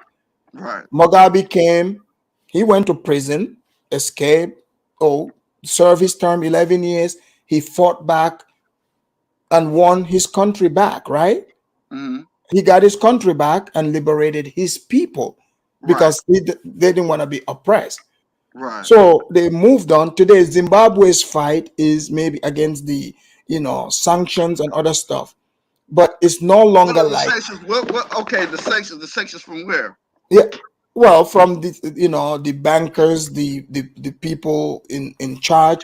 But my point is, From other countries, right? yeah, yes. But Like my what point countries? What is, countries? What countries? Western countries, Western countries. He But also. He also. but you have But. to remember. Hold on. What I'm Uh huh. saying to you, right? Mm-hmm. Their fight, what they are facing, and what other countries are facing is different. But he always. But at the same time, when you want to talk about when we talk about Robert Mugabe always preached for Pan Africanism and the unity. And the unity. Hold on. Let me say something. Where's And the Robert unity. Mugabe at? Where is he at? He's dead. I rest my case. No, but he grew. He grew a natural. He died of natural causes. I know. The man was like 90 something. I He still can't rest live my forever. case. How you rest your case? And he died of natural Because causes at 90 something. sir, you don't believe what Robert Mugabe believes. You cannot be Robert Mugabe. I Yeah, want you to tell us, I do believe some of his concepts. I believe some of his tell us your belief, you know, what you believe to be Pan-Africanism. Because a lot of people have a hard time explaining it because people attach it to color. You do realize the African majority is black skinned African, but people don't identify by skin color. People have different ethnic groups. People work together. It's a diverse place. You know about So the if Pan it's African Congress? yes, Okay, when that set forth the decolonization, right? And they called it the Pan African Congress because it was a grouping of what people of the same color, of the same hair texture. Am I right or am I wrong? say that again. Now, the Pan African Congress, right, was the first kind of global initiative, the first meaning of a symbolism as a meaning of Pan Africanism that included Black people worldwide. That with the same, with our But same, with our black people worldwide do not are not the same. Black people worldwide do not have the same experience. but Black people worldwide don't have the same history. but you know what see that's what I'm saying. You're talking about a different type of Pan Africanism. The But original Pan African, hold are on, you the doing original the theory? What I'm saying. no, what I'm saying is the original Pan Africanism, the strongest Pan Africanism decolonized Africa. And that came from the Pan African Congress. The Pan African Congress included Black people worldwide. Pan-African Congress did not free these African countries. The Africans Pan free. no Africans free. decolonization. I'm talking this decolonization we're talking about. What was Africans listen. themselves. I'm talking people in Africa themselves did it. The first country that was freed from decolonization is what country? Like, what do you mean? You mean Ghana, black? right? No, Egypt was the first country in Africa that had its independence. Ghana was the first black African Well, country. that's what I'm saying. Black But African, again, Black we're going African country, we're going right? through That we're going hold on. wasn't at We're that going Pan African through Congress. wait, we're going through history lesson here, and we are going to be all over the But place. you're trying to take it from a black race concept to a non-black race. Pan Africanism is a black race concept. It always was. Okay, I want you to tell us what it is, and I want the panel to chime in. I was just, I wanted to set the premise, ask you the question. Panel, what do you think about what he is saying? Okay, Aphrodite, I got to get going here, but I think what he is saying is that you explained to him that Africans are Africans and Black Americans are Americans. Listen to me. All of us speak in we have accents, but all of us speak in a very professional tone. Everybody on this panel. So here's my point. When you're going to take on something as serious as this young lady is taking on, the accent and the tone that she should be taking on is, I hate to break this to you, but white professionalism. Now, here's the reason for that. Because on the other end of it, the language and the behavior that she is using is used and done by the very least of the American culture, the very stupidest of American culture. Why The do you very use most, black professionalism? please let me finish. I got to get off. The very most destructive of the American culture is what she is exemplifying. And that is what the crime of it is. You are so correct, Aphrodite, in calling this out. It's like, it's not even a matter of calling her a hood rat. It's a matter of, could you please leave behind your silly, worthless, unintelligent behavior and come to the table with something that represents Black Americans in America, because the Black Americans that I hang around with do not act like her. And I'm telling you, she is the worst of the worst with her behavior. And Aphrodite, you are so correct in calling it out. It's so that, and I'll get off, so that if you have a hope of stopping this cancer from entering your country, of the low Black Americans that are destroying America, if you have that cancer from preventing your country, Aphrodite, you are so noble in doing just that. And I do have to get going. Thank you very much No, for no, coming. no. Wait. Oh, it's gone. It's gone. It's gone. He'll hear you, but go ahead. So Yeah, okay, go ahead. you That see, was racist. you see. You said that was Sometimes, racist? What no, you mean Listen, speaking the truth is racist? He never talked about the. He just talked about the lower. No, he's saying, yeah, he's If he's saying gonna say something, say it, put it all around. no, That's but you see, big black. That's the problem Black Americans are facing in the United States, because there is no silver lining. So these lower hanging fruits, right? The hood rats, they are the ones representing the whole of Black America. Like this woman, you are trying to force this woman whose class is not representation of all, blacks, but you are forcing it to say, no. He's talking about all blacks. No, he clearly said this woman is the worst kind to represent Black Americans. What I'm saying is this. Let me just. That's what he clearly said. We all heard him. Hold on. Let me just address what you're saying. When we talk about The hood rats, majority of them are like that. Aphrodite, this guy want to change this topic into a topic that actually not connected to this issue. My friend, I understand not all Black Americans are like that or like this, but what we're seeing as an Africans that we're seeing that majority of Black I cannot say majority, but the ones that are coming to Africa have double mask. You understand? Double mask. The majority, bro. The majority. Go ahead. Mask of like we are family. They go to your back. I hate on you. I call you Dusty. I call you. They don't know nothing. Even when they have child with you as an African, they still go to your back and said, "It's a dusty ass African who does not know nothing. He cannot move from A to B or C because you have to direct him what to do." Let me ask you something. Hold on. Bro, don't be nice. Don't be nice, bro. The majority of them are like that. So, Nice. So those are coming to Africans. Sometimes say Africa don't have cookies. Africa don't have lollipop. Africa doesn't have ice cream. Ice cream. They come to the internet and started saying, "Oh, they are weak. They are not like us. Oh, they are this. They're not like us. Oh no, they are this. They're not like. Oh, they're so dumb. They're not like us." Let me just tell you the truth. If you didn't fight for your freedom, how can you be like me that fought for my own freedom? Oh, hold on. If freedom was being given to you by pen and paper, by Louis Johnson, How dare you come and tell to me that put my head and my chest on a bullet in a door in a sun that is almost about 40 degrees, 42 degrees, 48 degrees. I can see wrong with my bare feet. Let me know in when the I can jungle. speak. Hold on.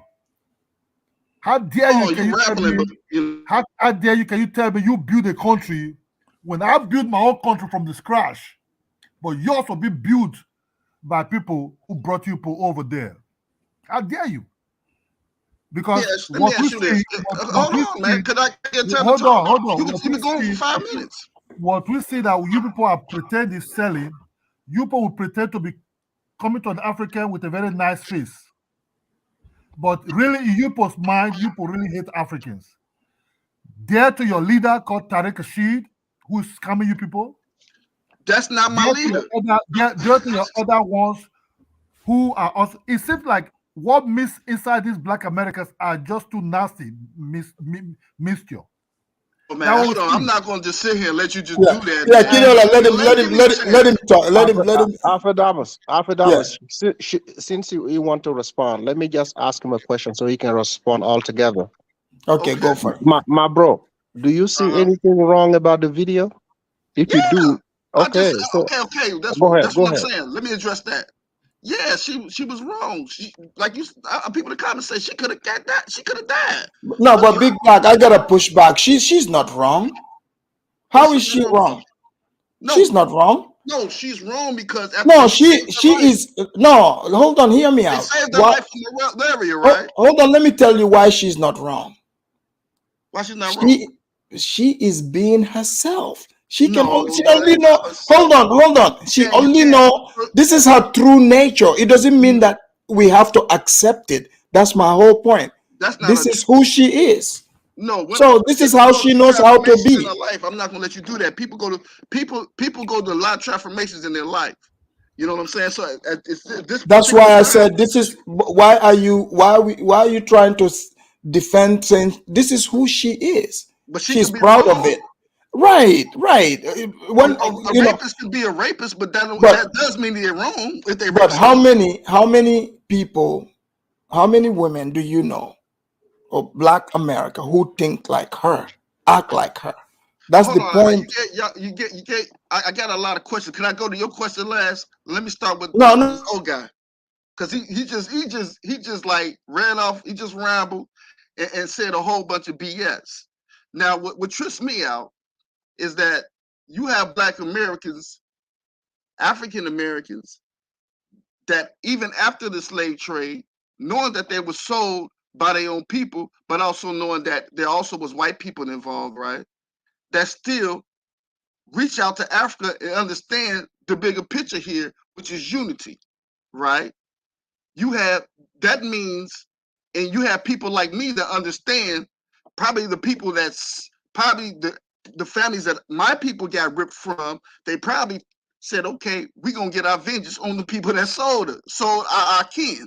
You know what I'm saying? So that was a bad taste. That put a bad taste in the mouth of the families that had family that got sold. So I know it was. So when I look at the whole big picture, I can't say all of Africa sold Black Americans, African Americans. So Still, that's false. So Black number one, Americans second, owed each other.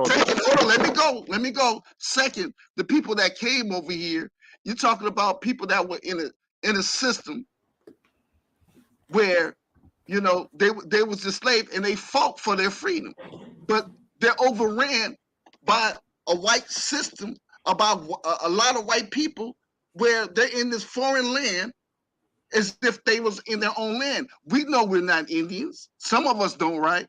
But this is a foreign land. So a land as big as America, how do you expect us to just kill get and wipe out take over the whole land after we get out of slavery? That's damn near impossible. Hold on, Big Black. Let me read this super chat real quick, and all the other super chats I missed. MS Delta said, Afrida must ask Kidola why is he obsessed with bringing up Tariq Nasheed, and he also wrote another super chat here. Guys, give me a moment. Let me catch up on these. It's moving fast. Another one, MS Delta said, Black Americans need to focus on getting generational wealth and political power for ourselves. By all means, by all means. Pan-Africanism is a fantasy. I agree with you there, Ms. Delta. I'm not African. And here, let me thank him properly, and then I can have you guys respond. Here we go.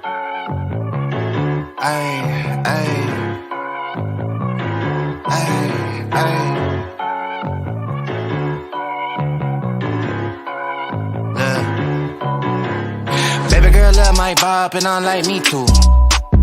No roof on my top and my babe see through. Hating on the pen, don't stop, shit ain't gon' feed you. I've been all on my grind, so why I need you?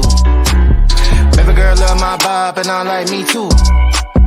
No roof on my top and my babe see through. Hating on the pen, don't stop. Guys, I want to thank all of you for the super chats here. And guys, let me we're say coming. this. Hold on, we're coming on. Hold on. We're coming on up to about we're in the third hour, but I want us to address this one other topic before we leave, because she mentioned accused Africans in in this country in Ivory Coast, because not only her orders, they like to say Africans are tribalists. So they they don't like us. So Big Black, your idea of Pan-Africanism, is it skin color based, or you also respect and agree that it's not that we're tribalists, we are of different ethnic groups, and this is our identity. We don't have to give it up to because black is not real. Black is just a skin color. You cannot know somebody just based off of their skin color. What I'm That's saying is, that is an American thing. So what do you think about some of you Pan-Africans, your take on trying to accuse Africans of tribalism? Pan-Africans, there's Pan-Africans across the board. Now, what I say is with the whole tribalism thing, that word is a little bit harsh, but we're black people. We're the same way over here. When I'm saying we're the same way over here, we have our gangs, Bloods, Crips. We fight over territory. We do the But same blood gaze, you cannot compare that to tribe. Tribe is your ethnicity. This is who you are. This is not. It's not. Wait, blood, and all this. These are made up American fantasies. These are not real. Well, they got Nobody. What I'm saying Nobody's born, a gangbanger. Well, actually, on the blood side, they do that, but No, they are not born. They are not born being a gangbanger. I'm not saying that gangs are a tribe, but I'm trying to make a correlation. You're trying to do not. No, when we're speaking about our tribes, can you please do me a favor? Can you not try to even speak about our tribes in the same sentence as the alphabet, please? Because it's not the same. I know here in America, most blacks have accepted themselves being compared to the gays. They applied. We in Africa, we do not. We are not gonna go for that. This is you cannot compare. You cannot compare sexual deviancy to our existence. But here you have a Pan-African like me that agrees with you, but you want to throw me away. No, I'm not trying you. We're having conversation. You can disagree with me. Like, you don't have to agree with me. I don't want people to think they have to agree with me. We are having a convo. Okay, you're more than like you're welcome to push back on anything I say. What I'm saying is, I hope you know this. What I'm saying is, their whole thing. Let me take Europe. They had the same thing going on. Tribes in Europe. Let's say tribes in Europe, right? What Europe did is that they banned languages. But you see, you're trying to get us to be like Europeans. We are not Europeans. But here's what they did. They did that to consolidate power, and then they took that trip over to Africa with the unity that they had to colonize Africa to send us to slavery. What I'm saying is that we need to go back in the playbook and look at what's been done to us and form a new strategy to gain power. Do you agree with me or not? What would that power be? Well, I'm just saying. What I'm saying, but we don't have any interest. See the problem. We don't. You see, Africans natural. We don't have the interest in conquering other people's land. People I came to understand that. Africa. The reason why Europeans colonized Africa, is because of the resources, right? They needed those resources. Mm-hmm. Okay, we don't need, now they forced us to where the resource we need is Benjamin money. So so we come out in the where the resources are, make the money and go back, right? We are not trying to conquer them. We're not trying to take the white women. That's not what we're trying to do. When I'm talking right now, I'm no, talking in the we. Here's what I'm saying. When I'm talking in the but we, when you say we, but you're black, and that's different from Africans. well, everybody Because comes from black and African are two different Listen, things. I'm Because an African. I'm gonna say that. Listen, the no, African. Listen. okay, Listen. you're African, okay. Kwame Ture say. He says that Africa claims me. I could comb my hair any way I want. I could try to dye, fry, lay it to the side, but Africa will snatch the hair back up and make it nappy. Africa is my home. I'm African.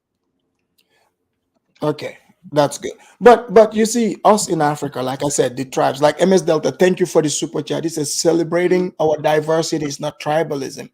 America celebrates their diversity all the time. Exactly. Because That's where we not come from, there's different that, tribes, right? We are born in this system. We've been living together for Lord knows however long, right? But we are able to do things together peacefully. Everyone is respectful of the other person. We're able to interact. That's why, all those people you're seeing, we're not interacting based in skin color. People of different tribes, we have our own languages, our own food. So this is not just somebody waking up and saying I'm a blood, I'm alphabet mafia. I This is understand not, that. I it's understand that. nothing. Respectfully, I understand that. I could Yes. agree with you with that. Yeah, it's nothing like that. I think some people want to say stuff and maybe that wasn't the best way of trying to convey her ideas. I think the idea that the person was trying to convey is that the more we have in common, the more we can unify with power. And I agree with you. I think the person really is actually wants the best, wants Africa to be in a superb economic power. You know what I mean? I want the Africa to have Yeah, a but superb these people economic are power. trying to take over though. They're not trying to consolidate power with Africans. They want their own enclave. Didn't you hear what she's saying? They are not trying to consolidate. I would say some do. Someone a little. Go ahead, brother. it's one thing to want your own enclave, right? Right. The irony of it is to have it built by Africans. But having it built by Africans on the continent, and you claim that you own it. That's what we hear on YouTube, right? Most of the people that talk like that, if you see the movement in Africa, those enclaves are being built by Africans themselves, and they have the audacity. They have the audacity to come online and say, "Hey, why don't us have our own situation on the continent?" So you see the they're treating us like the white man. Like the white man built the hood and gave it to the blacks, and now they're trying to treat us as the new white man. Now, Okay. Thank you. I can understand your concerns. So when you say, you have to address this. You guys you're trying to secretly turn us into the white man, trick us like the white man. No. So my bro, let me finish my sentence, right? Let me finish my sentence. So what you hear on YouTube is what I'm just saying. We are going to Africa.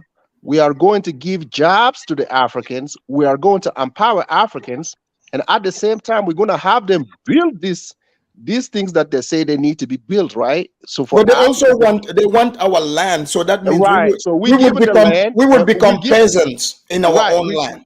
We're given the lands, and we're building the housings. All the things they say that need to be built is being built by Africans, right? And so we are being second. So this is the second-class citizenship system that you guys are talking about, right? So basically, when you listen to those people on YouTube, that's what is being said. Okay. So we are not. Listen, We are observant. Africans are observant. Africans are great listeners. You know, so just be careful about the things that you say. You Okay, know, I never said that, I'm brother. not saying you said that. If you check the videos, like you say, you did. This is what happening. I am going. I said you have a store. Like I said, you have a store. What was wrong with your store? You want to compete. You say you're a capitalist. You're coming from the great nation, which is America. Why you didn't compete? Why you didn't compete? Because you couldn't. You couldn't. Wait, hold on. Let me adjust that, because now you see how I'm saying. You want and you all understand what you all laid down. I understand, but when I talk, you all seem to don't want to understand our side. No, You no, see no. what I'm saying? Your side is the side that I pick, right? Like we said, I'm not gonna say all Americans speak the same way, but the videos that we usually see on YouTube, right? I hear you. I hear you. This is how these people talk, and they make the mistake. Like, okay, we going to Africa, we are giving them jobs, at the same time claiming lands, and I'm looking at it like, okay, so we're giving you the land, right? Technically, and we're gonna build that for you, so you can empower us. Listen, What does that make us? What does that make us on the continent? Tell me, what does that make us? Can I say something after that? Second, hold on. Let me answer this question. Hold on, and then IS, you can go ahead. A big black. I understand. I would, if I were you, I would be thinking the same way. Now, when it comes to that, right? Now, there's two types of Pan Africans. There's the ones that just want to integrate and just into your systems and don't want to claim any land. So there's two different types, and I think the ones you're alluding to want to, like, maybe merge with Liberia, right? Go in Liberia because there's American Black Americans that came back to Liberia, and they had the big Civil War thing, and then they it's the ancestry, and I can understand both points of view. Me, if I would come back to Africa, I just want to just come in and blend. Like I know people that look just like you, pan down the street. That's descendant of slaves. So I just coming in and blending after you want to tell you could in America really. It's hard to tell the difference between the African and African American if they're wearing the same clothing, and if they at least the second generation when they're pretty much the whole tone is the same. Well, you see, the FBA claim they know the forehead, but let's allow IAS. FBA is an internet gang. It's not. Let's allow IAS to come in. IAS, go ahead. Hey, Afridamus used to be Pan African, right? Right. Yeah, I used to be Pan African too. Most Africans are Pan African. They used to be Pan Africans, but Black Americans turned them away from Pan Africanism because of their attitude towards Africans and their treatment of Africans. Africans love Black Americans, but Black Americans cause Africans to turn away because of the way they treat Africans, but they don't know that. You see, that's the problem. Like I'm with my brother here, the Black American guy. I mean, because I love Black Americans. I've been with them for a long time, But the way you treat Africans is turning them away. And we want to be there for you guys, but you guys are turning us away from you guys because of attitude. And now there's the internet. Everything you put out there, everybody's going to see. Africans are going to see because Africans are online like in the millions nowadays. It's not like back in the 90s. So you have to be careful, like that guy was saying. You have to be careful what you say because people are watching, and Africans love, they'll watch. They're not going to say anything, but they will listen to you and they will respond in kind. So what you don't want to do is, but you do have to also acknowledge, like, the Pan African channels, like Search for You Huru, where different Black people from around the world go in and discuss and hash out their problems. So there is a yin and a yang in that. Big Black. Here's my thing, Big Black. I'll tell you. For me, right? I came here to America. I learned, and I learned to fall in love with Chinese food. I love Chinese food, and the Chinese going to Africa, wanting to come to my country, it's not a loss for me because I would love for them to build Chinese restaurants around. So when I go, I can have access to Chinese restaurants. You see, when I went there, I love Indian food. I was able to continue to enjoy my Indian food. buy it from them. So now let's say with the blacks, right? What are the blacks bringing? What kind of restaurants or whatsoever? Because we are being killed with empty talk, dustiness, and we already got dusties.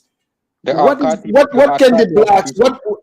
what are they bringing so that Africans things that Africans cannot live without? I would say this. I would accept Izelt. If Izelt want to move to Gambia with that fried chicken skills, I am down with Izelt. In fact, I would provide the poultry farm.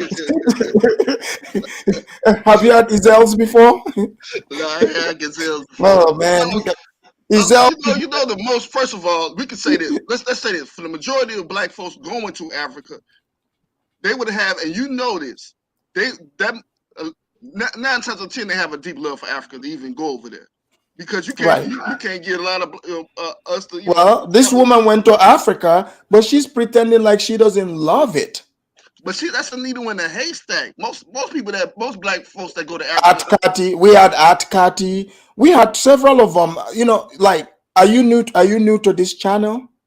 This is I heard about you, and actually I subscribe to you, and I'm like, okay, back in the past, and I'm like, okay, wait a minute, let me see what you're talking about. I heard bad things about. I said, well, damn, I thought he was Pan African, and then I heard the conversation. I said, oh man, I got to jump in this. I didn't know he was doing that. I'm like, come on, man, No, but what am I doing? What I'm saying is, you pretty much you're the flip side of the coin of Tariq. Tariq is spreading xenophobia, and you're spreading xenophobia. Tell them to go watch. Come on, man. Tariq is spreading xenophobia. Come on, man. Hold on. What am I spreading? I'm just speaking from the heart. Yes, you said what am I spreading? Xenophobia. Guys, those of you in the panel here, you guys have heard Tariq.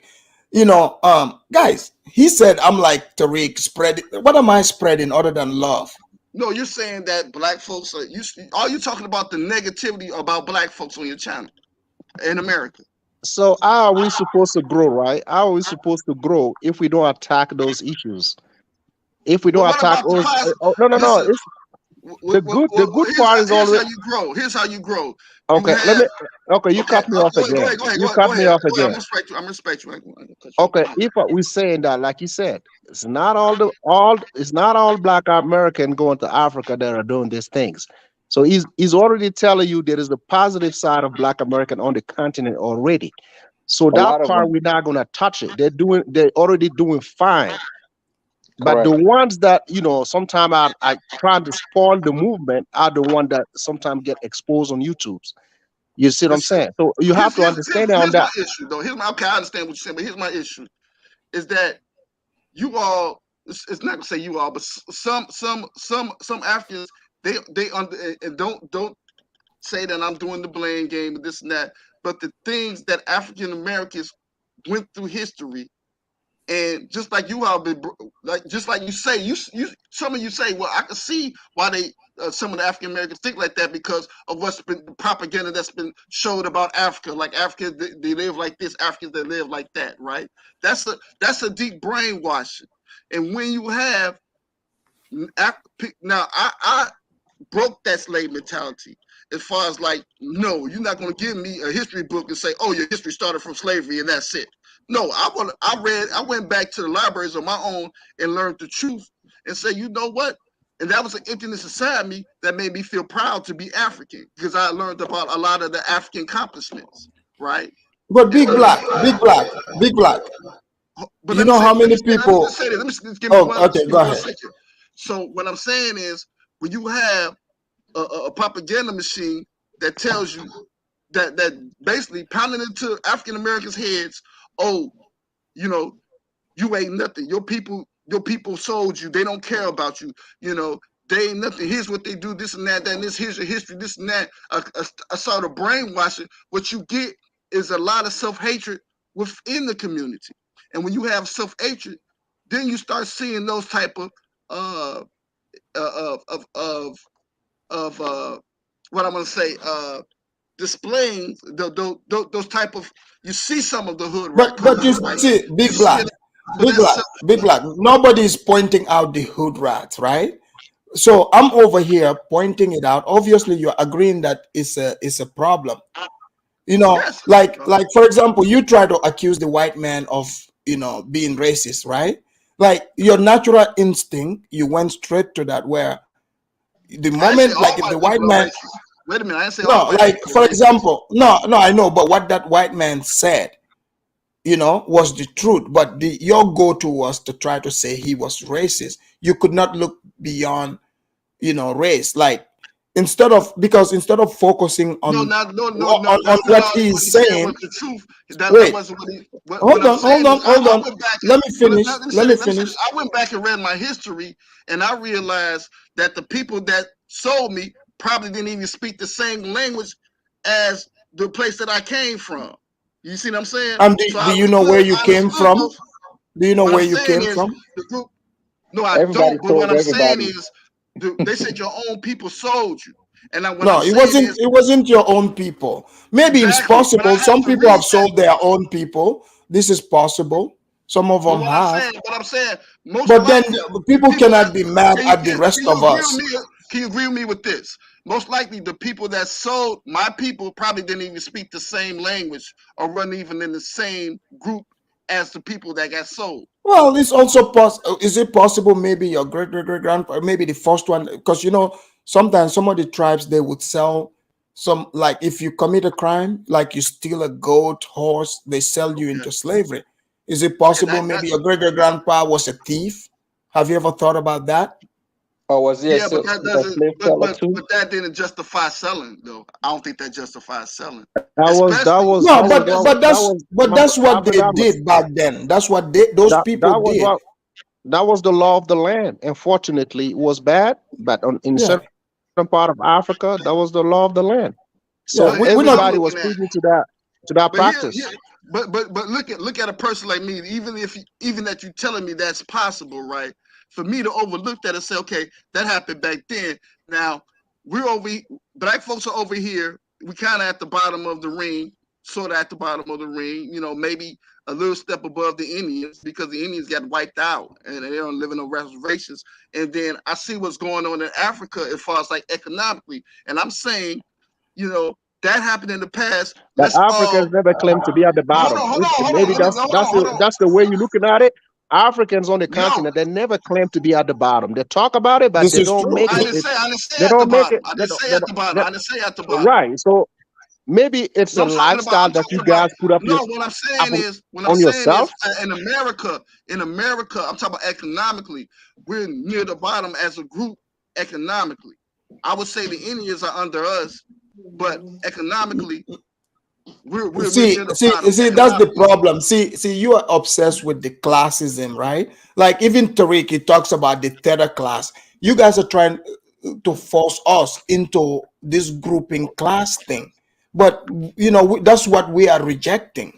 We Well, do not want to be hold on. Would you say the same thing for South America? I mean, South Africa. South Africa ain't with that either. with what? South Africans would say, hey, these Berbers, they've been here, they've been taking our resources. We don't want that, and they're trying to free right now in South. They pretty much trying to free the land right now. So South Africans have their lands. They have their yeah, South lands. Africans, majority of what I'm they own saying the is, land, sir. The what is land. the They EFF own then? their lands. The It's What only is the the EFF? farm. It's EFF, the What's the farmland purpose they're of the trying to get EFF? back. EFF is a political group. Obviously, they're gonna politicize things, but What I'm go saying look is, in they don't have the South control of their land like Africans. Ghana. They don't No, have South. control of their land like Ghana. Black, Yes, black, they do. black, South Africans black. are free, sir. Yeah, they're No, trying to get the farmland back. That's what he wants. Afrodamus brought some South America. I'm sorry, for some South South Africans Africans, yeah. here on his channel, and they explain exactly what's going on in South Africa from Africans themselves in South Africa. So so they're let's not saying that make this. Don't the sit there. white ruling class is not ruling them.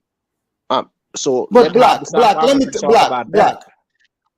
But black. Here's the thing. Like have you ever taken into consideration, like you live in the greatest and the richest country in the world, right? Yeah. If you take the American resources, because I wasn't even born here. But I'm American, right? And I'm taking that resource and I'm doing with it what I want to do with it in Africa. I don't need to beg anybody to accept me or not accept me. I'm just going straight doing me. No, Yep. Do you know? Do you know? Do you know you can do the same thing? Yep. Without attaching yourself to any group, you can literally do this. Listen what I'm saying. I'm look at it like this. I'm just want to, for Africans worldwide, black people worldwide, especially Africa, because Africa is the motherland, and I don't want like when to have more freedom and say so. As far as when right now, me and you can agree that they're trying to push the gay agenda in Africa right now. What part of Africa? What part of? Hold on, Africa is a very hold big. on. Let me talk. I'm asking the guy a Hold question. on, hold on. What part of? I'm asking you What just part catching of? up to the question that I asked. What part of Africa Kidola, are you claiming? you are filibustering a lot. So, but we are What enjoying having you. what part of Africa are you claiming? Are you Egyptian? Are you Moroccan? Are you West Tunisian? African? What are you? West Africa? I'm most likely from West Africa. Okay, I mean, when you talk about Pan Africa, whatever you want to I say. think most black. I think most black Americans, African Americans, come from Nigeria. Because Look, when I look at the, I don't know nothing about that. Let me just tell you the truth. Let me just tell you. Say that again. Say that again. I said I don't know nothing about that. If you come from Nigeria or not. You see, this slave business of a thing, I don't know nothing about it. I cannot really explain it to you. Who is being sold, who not being sold. But what I'm saying about the people that took in that 17 something or 16 something is far different from what we're seeing now. You see, that's why sometimes I can't say where you people descended from because something you put Blackfoot, you put Cherokee, you put everything. And what we see now is that hold on. Is that talking aspect that will also see sort of person like Tariq Rashid is sometimes say I'm an indigenous black. It's what they say. No. I do not subscribe to that. So you're talking to a person that doesn't. That's against his message. We don't know what is the difference between you and Tariq Rashid because you all carry the same virus. Today the virus can be nice. Hold on. Today the virus can be nice. Tomorrow the virus can be very nasty. You understand? It's not about what we see now. It's what we'll be seeing for a very long time. The trashy. Have you ever been to Twitter Spaces? No. The way they say how they're going to attack Africans. Black African Americans don't have a Look, virus. Hold on. Let me just tell you the truth. No, you want some bullshit, man. Africans and Black Americans we're totally different people. We can say the Caribbeans are a little bit closer to us because we still having the same similar type of food they eating. So what you try to say, hold on, who are you or not? Or whatever you talk about, whatever you call that, whatever you call that guy. You just like Tariq Nasheed, y'all brothers. I bet y'all was real close related. Sarah Lou he comes from your family. I think he did something for your family. Both of y'all hate each other. Hold on, big black. Wait, big black. Big black. Wait, big black. I see why you and Tariq. Wait, big black. Wait, big black. Wait, big black. Big black. Hold on, big black. Are you trying to say Tariq is from Nigeria? I'm saying that him and Tariq are cousins. That's what I'm trying to say right now. Because they act just alike. I can see them walking down the street smoking a blunt together. I really can because they act just alike. Y'all got the same type of characteristics. Tariq Rashid is American maroon. You understand me? It's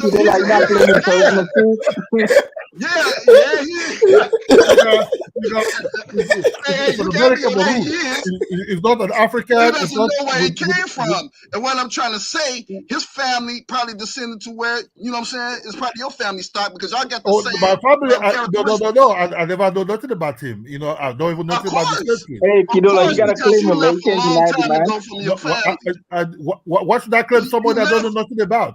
You need to reach out to your cousin. Don't reach out to your cousin. Y'all make amends for that shit, man. I can't claim somebody I don't even know nothing about because what we see. I'm telling you, y'all related. I'm telling you all are related, man. I don't know that. I don't know that. I might be. That's your little cousin. Why are you tripping on your little cousin like that, man? Do I eat? Do you see me like person Little eating cousin, pancakes? that's you know. Do I eat? Do I eat? Won't you grab Do I your eat little cousin pancakes? and spit some game in his ear, Do I man? eat waffles? Hey, Why big you want black to man, say? something, man. Why Kidola, you want to don't say deny the somebody to guy. me that I don't know who is him? You want to say it's but we related? Do I eat waffles? Do I you bet see if me you hang eating around waffles? Tariq, you'll be a waffle eating motherfucker. Do you see me eating waffles that you want to say somebody that eat waffles and package to me? Hey, but I eat both of y'all, chicken. I eat y'all jollof rice. sound very similar in thought. Oh, no jokes aside, y'all sound very similar in thought. I think y'all both xenophobic, and I think y'all both need to just sit It's not down, about roll up a blunt. xenophobic. It's about 3 years.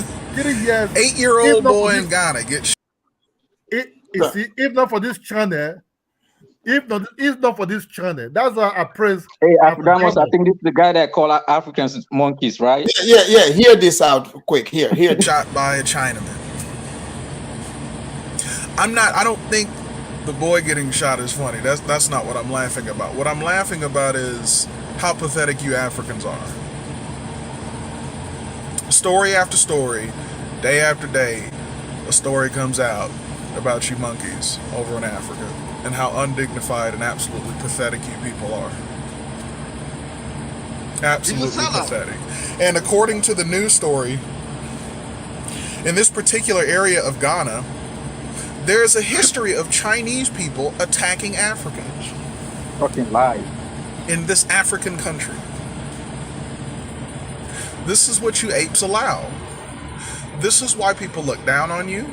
This is why Africans receive no fucking respect globally. Everyone sees you for the doormat rodents that you are. Everyone sees you for the unnecessary people that you are. Leave Africa immediately. It's time to go. Why are you apes there? Okay. Wait a minute. He said leave Africa. What is he talking? Who is he? I don't even know if he's African American or East African American. That's the thing. That's what I've been preaching. I said these people they love the land, but they don't want Africans on the land. So this man says it. You know, he wants us to leave Africa. Where are we gonna go? Technically, they don't want us in America. That's a fact. You don't want us in America. You don't want us in Africa. Where are we gonna go? Are you guys gonna give us reparation? We take reparation. We can leave Africa. That's They want to treat us like the workman. You know, hey, they want to treat us like the Afradamus, workman. would you? I can't co-sign that bullshit. I don't know why you No, showed that. no, but you see the kind of video we get, right? That's what I was talking about. Yeah, he's denying his own people. Yeah, this is you see the kind of videos we get. I didn't know he said leave Africa. I thought he talked about African Americans. That's your brother. That's your brother for the same mother, different mother. Now you're gonna say he's my brother after Tariq is your cousin. Okay. Yeah, he's telling Africans to leave. You know, so we gotta leave Africa, but we also gotta leave America. Like, where does he want us to go? I can't speak up for this dude. Bro, here, let me play this. Let me play a quick second of it, and I'll let you guys, we getting towards the end here. You are in the way. Africans are officially in the way. You're in the way of Africa's progress. Get out of the way and give Africa to a race of people that has dignity. Give Africa to a race of people that would never let foreigners come into that country and abuse them. Give Africa to more capable people. You apes don't know what you're doing. You apes will fight each other over any tribal nonsense. But where's the violence for this shit? Where's all that tribal violence, all that tribal warfare, all that violence you Africans know how to engage in amongst yourselves? Afradamus, you know what you're doing? That's the same shit Tariq did on his last stream. He just showed some Africans saying bad shit about African Americans. I mean, Why do you guys keep trying to accuse me of being like Tariq? I am nothing like Tariq. You just did something to Tariq. I am nothing like Tariq. You just did something to Tariq. Did you see Tariq last stream?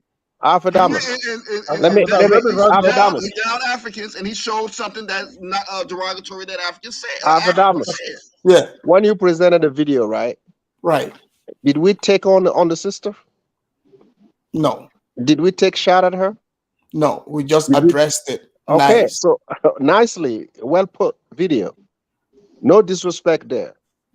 You know, in spite of all the nasty things that you said, that we are what? I didn't say It's, anything. Nah, you know, since I've been on this channel, I ain't said anything. And you know, you know, Tariq himself, he's on the run. Bucci Bear have been exposing him. You the know, hell out of him, the hell out of yeah, him. You know, Bucci and Bear have been exposing him. I'm going to bring that here too, so And let me say people this for the record. see Let me the say this lies. for the record. Stop calling African Americans FBA. I wasn't at the vote. I didn't vote for that motherfucking name. Excuse my language, but I My didn't vote for brother, that name. my brother, the same thing this guy is saying, the same thing that lady is also saying, that let's come as a group to take over the land. You see, do you know the history of Africa, of West Africans? Do you know who Not they much are of it. really? Not a lot of it. Okay, Go you don't ahead. know nothing about it. That man that they're talking about, they should give him the land or give them the land so that they will fight. I wish we would have fought the United States to free its neighborhood. Oh, it was some fighting going down. Because neighborhood. Going down. Believe me. Hold on. Neighborhood is different from real thing in Africa. You all know that. Those your little things you put doing between blood and the cribs in your neighborhood is different from the real thing in Africa. If you don't know that, go and see. Listen. Go and see a lot of things. You go and ask American Liberia what happened to them in the last dying days. You understand? Go and ask Charles Taylor why he almost pee on his pants in the last dying days before Obasanjo came to rescue him. You understand? What the same thing happened Go with the and white ask. Tutsis? Hold on. Africans will allow you to do whatever you want to do until when they meet you. When the indigenous of Liberia meet Charles Taylor, he was almost peeing on his pants. The women of American Liberia, they were ready to Ghana to looking for peace. When the indigenous meet him, right? So when you talk about Africa or West Africa, I think you have to do a lot of research. Who What are did I these say people? bad about West Africa? So because it's easy to eat waffles and pancake and make noise, but it's difficult. Waffles and fried chicken is good. and I want to specify something. Because of what his brother said. I love waffles and fried chicken. Big Black. The movement to liberate Africa didn't start from Nkrumah. So I want you to just make the adjustment next time you speak. What you say? No. The movement to liberate Africa didn't start from Nkrumah. I didn't say it didn't start from. No, you were alluding to the fact that the Pan-African. Ghana was the first place decolonized. Okay, but it didn't mean the fight didn't start way early than Nkrumah. I didn't say he was the original fighter. Okay, but you are alluding to the fact that without my bro, you are alluding to the fact that without Pan-Africanism or whatever the situation may be, African would not be liberated. So go back and read the history.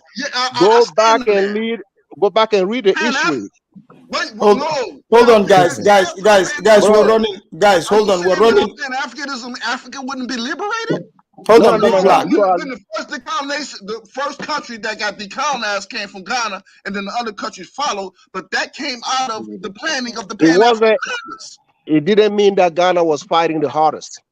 I didn't never say that. Okay, now the way you no. So just read the history, right? The liberation of Africa started way before Kwame Nkrumah was born. I understand that. If you know that, when I say Pan-Africanism, right? What I'm saying is it was groups. It was groups of people from different parts of Africa to come together, right? That's Pan-Africanism. Am I right or am I wrong? Well, the people that I don't. Yes, guys. Let's allow one more speaker here. No. We have a new speaker. Let's allow KBM also to chime in. He's been here before we close out. Go ahead, KBM. Thank you, Afrodamus. And I also like to say that today, as well as many times in the past, you're a very fair host in the topics that you talk about. No, I'm not white actually. But anyway, Big Black, I do have a question for you. You alluded a little while back saying something like, I don't remember the exact words you said, but you wanted to blend in to Africa at some point. No, what I'm saying is, if you take an African family, right, and you African American family, and you place an African, let's say in Ghana, right, about the second or third generation, you probably won't tell if that man was Ghana or from Africa, from America. Well, yeah, that's true. That's true in a lot of cases, and probably just about every case. But what weren't you alluding about yourself as well? What if I moved over to that you just blend in? Yeah, I want to go over there and try to kick over the government, try to run stuff. Hey, you do this, do that. No, I didn't mean like that. But I mean, so since you said yeah, why would you think that? What I say yeah about what? That you would blend in. Because he's black. Because I'm black. Okay, so that's the only reason. So when you go over there, the first thing that you're going to do when you go over there, are you going to be dressed in the same as everybody else? You're talking about me first arriving there, man? Really? That's what you call that for? But I mean, I'm going by what you're saying. No, so what I'm saying is it'd be easy to blend in after a generation or so. Okay, so after a generation or so, but you're not talking about yourself. Yeah, if I came over there, yeah, they're gonna know. Yeah, I'm gonna stick out like a sore thumb. Yeah, if I'm talking like this, of course, yeah. Oh, you solved the puzzle riddle. Yeah, of course. Okay. So basically, what I'm saying is that when people first go over, they don't just blend in because people are they're going to recognize, the way that you dress, the way that you talk, and you're such a deep thinker. Thank you. Well, I'm just going by what you said. Yeah, that was yes. deep as hell, man. Because you said yes. I appreciate you. Well, but no, but see, what it sounds like to me when you said it, it sounds like it's another fantasy, and I hear this a lot. No, ain't no fantasy. That we're just going to go over to Africa because of the color of our skin. We're just going to blend in. Hey, KBM, I told nobody who know he's from America until you open his mouth. So he's right on that. Hold on. If you went over to the UK after about 2 or 3 generations, you're going to have a UK accent. And nobody's gonna know you from America until you tell someone. Same thing that I said. Hey, Africanos, before you close, do you know a guy named JT the Bigger Figure? Yeah, JT. He was in Burkina. Yeah, he was running the show in Burkina. That's what I heard. Yeah, he's the one that invited that lady. St. James, did he conquer Burkina? Because that's what the blacks been saying. Well, if you conquer it, why you not there, bro? Because Kenya needed his help. So he's in Kenya now, bringing some employment to Kenyans. The Kenyans are very lazy. They needed the Kenyans have been pretending. Hold on, the Kenyans, this is what they've been doing. They've been begging the blacks, trying to convince them that their ancestors are from Kenya. Why are Kenyans such 419ers? KBM, why is your people being 419ers trying to steal our people? That's BS. They're trying to steal the West Africa. Best way, right? Let me say something about I think Kenya's just trying to say that black people are from African Americans are from Africa. Period. They're just saying that they're more. Nah. You can just be from Africa. Period. You're from someplace. Why are you trying to run away from your place, sir? Afrodamos, what happened with that big black in West Africa, man? Do African Americans come from Africa? What happened to that guy in Burkina Faso? That rapper, right? That's JT. He was running his mouth when he was there. He was talking very big. He invited a crazy black American over there.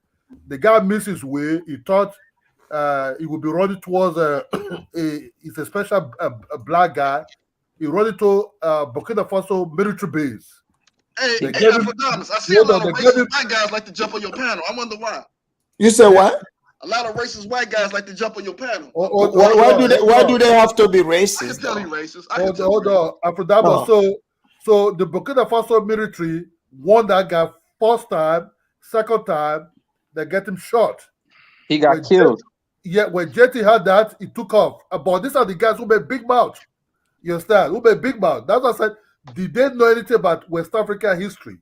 Did you know anything about? Look, the white people that brought you to United States tell you for the truth. Where you from? But you people continue denying it and want to claim Egyptians and Hebrews.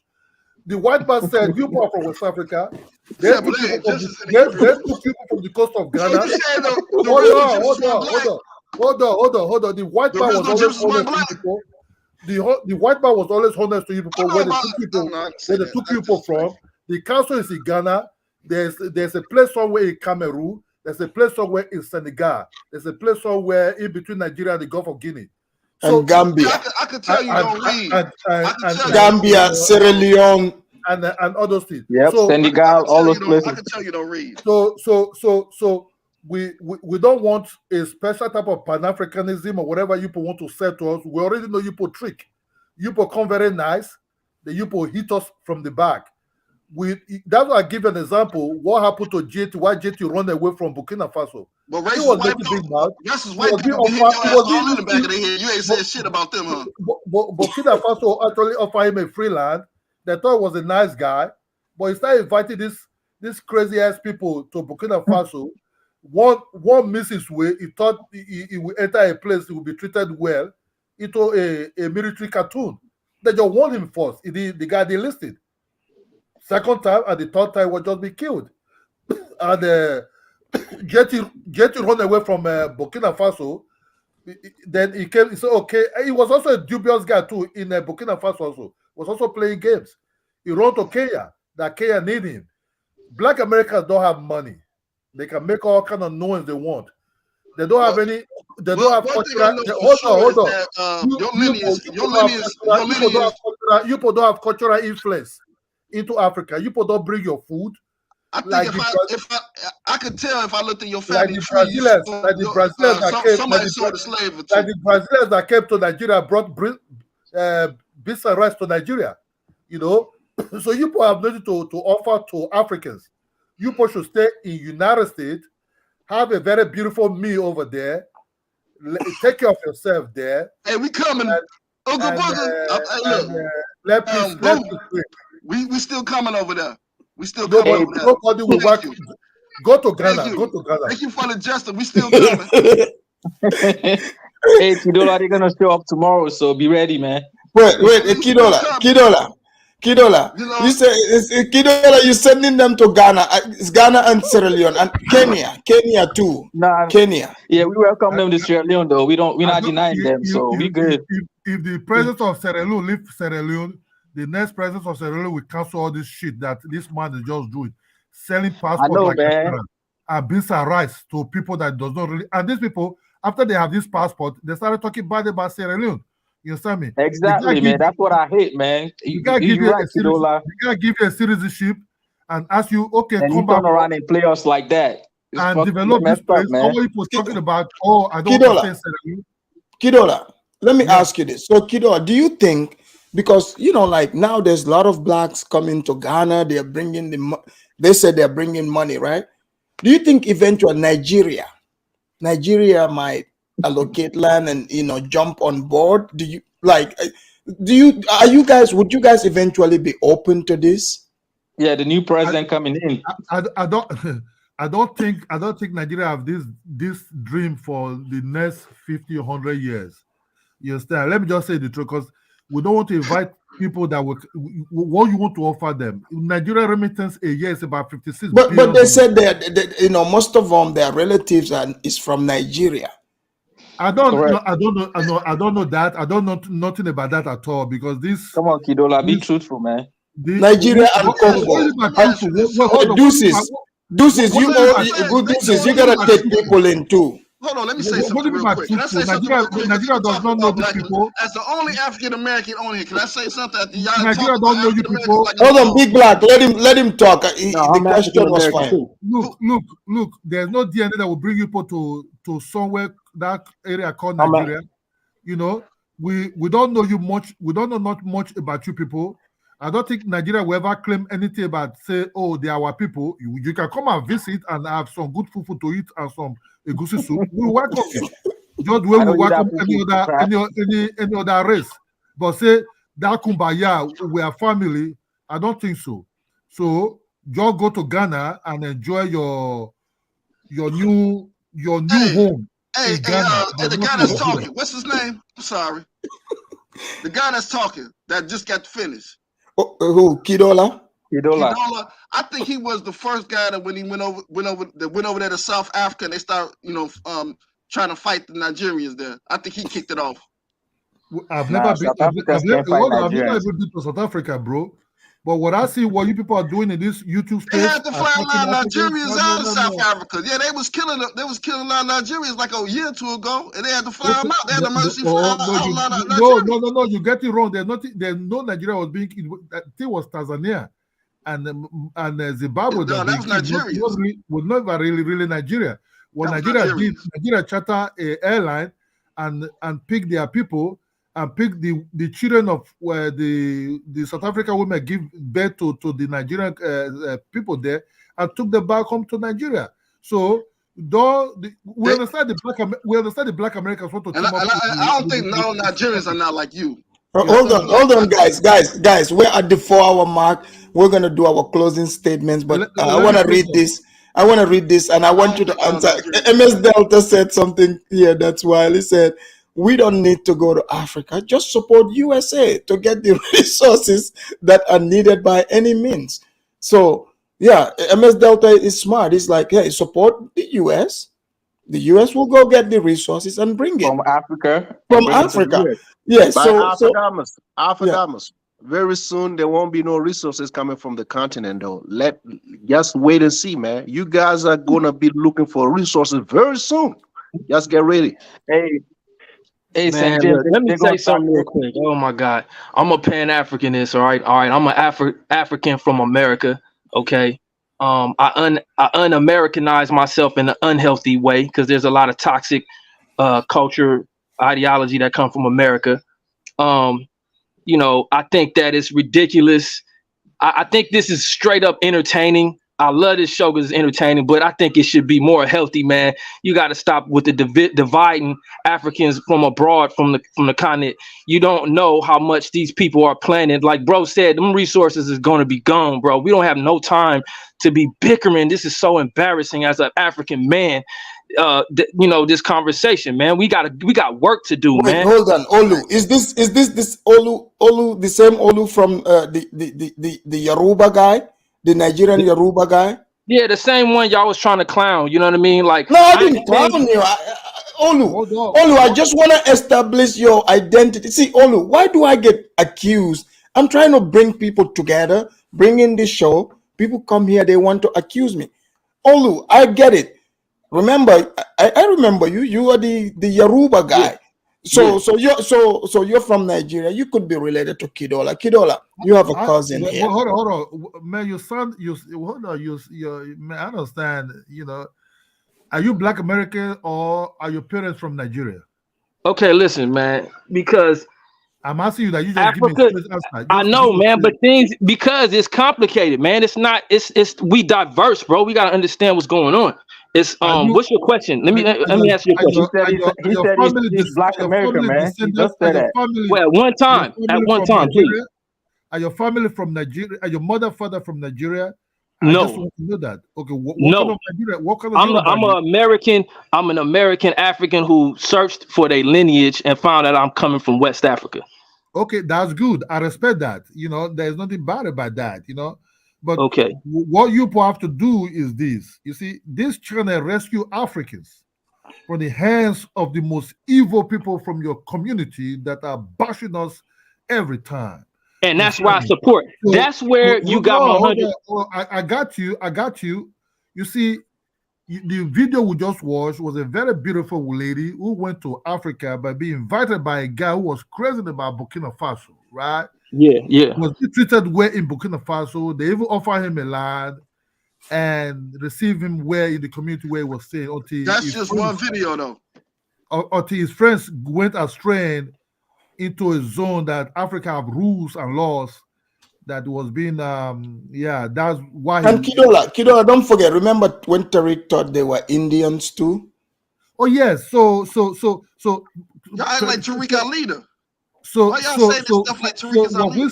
we're seeing is about this bad shit for about 3 years since Ghana said, "Oh, come back home." Ghana did ask permission for the other Africans to come back home. It's Ghana man that went to all over United States and some areas in Caribbean and say come back home. But the Caribbeans they start bashing Africans that the man really went to Caribbean to preach this come back home, let's unite. But the African Americans or the Black Americans took it from there and started saying, whoa, who are these people? We're not family. You people are dusty. You people are this. You people are this. We're not the same. No, they didn't. No, they But didn't. Stop the lying. problem is Stop the lying. problem is You spread the hold on, lie. hold on, hold on. You can't Hold deny on. The that. problem, the problem is this. I admit there are Africans that they took from Africa that look like real Africa, that they really took that look like real Africa, right? If you check the old pictures of Africans they really took in 80 something, in even to 1913 to 1950s, these are like real African people. But the late 70s, what we saw right now when they open the door to us and say, these are your people, we start seeing different type of people that are really hatred that say we are not the same. So we now ask the white Americans, we understand you tell these Africans where they really coming from.